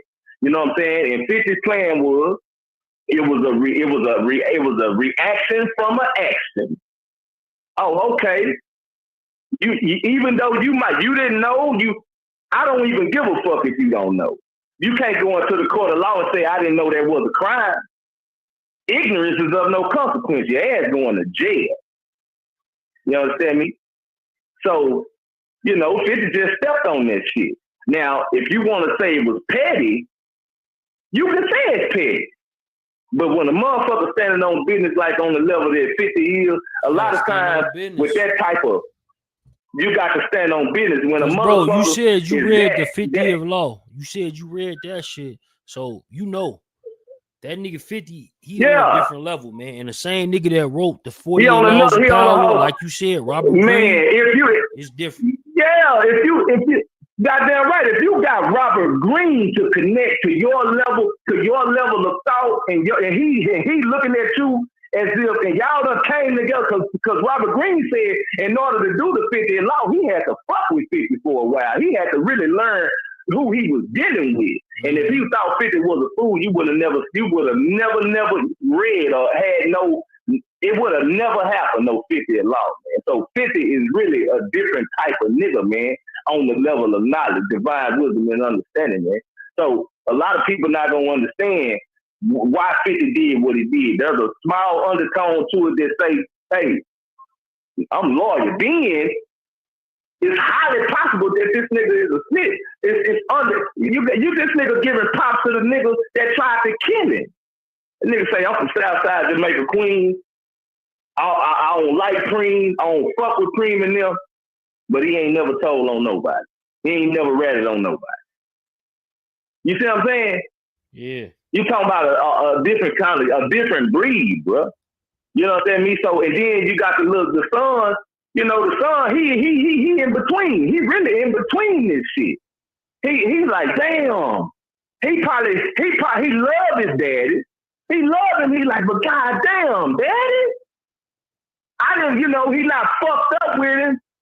And like somebody said before, he probably tried to talk to his pop. I don't know. I've been fucking with 50 before you got out. I don't know if you should do that.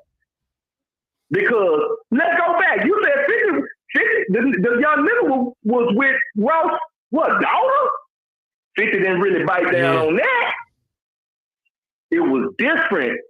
It's different with what his daddy did to 50. You see what I'm saying? So he gave that shit a pass. It wasn't even really like, okay, this young nigga, he's young, he's impressionable. I can mold him, shape him, fashion him in order to get a bag for his daddy, if that be the case, or X, Y, Z, because BMF is something to make some money out of. You understand me? Just like paid in full. Goddamn me. Just like, some other, you understand me, biopics and shit like that done came out. You know what I'm saying? So him, doing that shit, man, and his son caught in between a rock and a hard place. He got that 50, man. Listen, man, I would have did this, I would have did that, but that's like a third grader. That's like a 5-year-old. Yeah, that's like a 5-year-old child trying to reason with his 50-year-old father. Hey, with that being said, bro, We gonna get up out of here, bro. Hey man, we appreciate you. I already got some clips, man. So you about to hear your voice all over the internet, gang. Salute. Let them know where they can follow you at. Yeah. Oh man, you can fuck with me at Big Knowledge 101, man. You know, I'm still working on my page and shit. You know what I'm saying? But I be on some more shit and shit, but I do follow, you know, little shit like the street shit and stuff like that. Like I say, it ain't none of my business. You understand me? I ain't got to put the jacket on a nigga. Nigga put the jacket on himself. You see what I'm saying? Right. Yep. No, for sure. But I appreciate y'all having me on, man. Yeah. We got you, bro. Yeah, I appreciate y'all, man. I'm gonna lock you in. You gotta call back up sometime, bro. Yo, keep it a Benji. Okay, most definitely, man. Y'all be safe, man. Peace and love. Peace. Yo, keep it a Benji. You got something to leave him with, bro?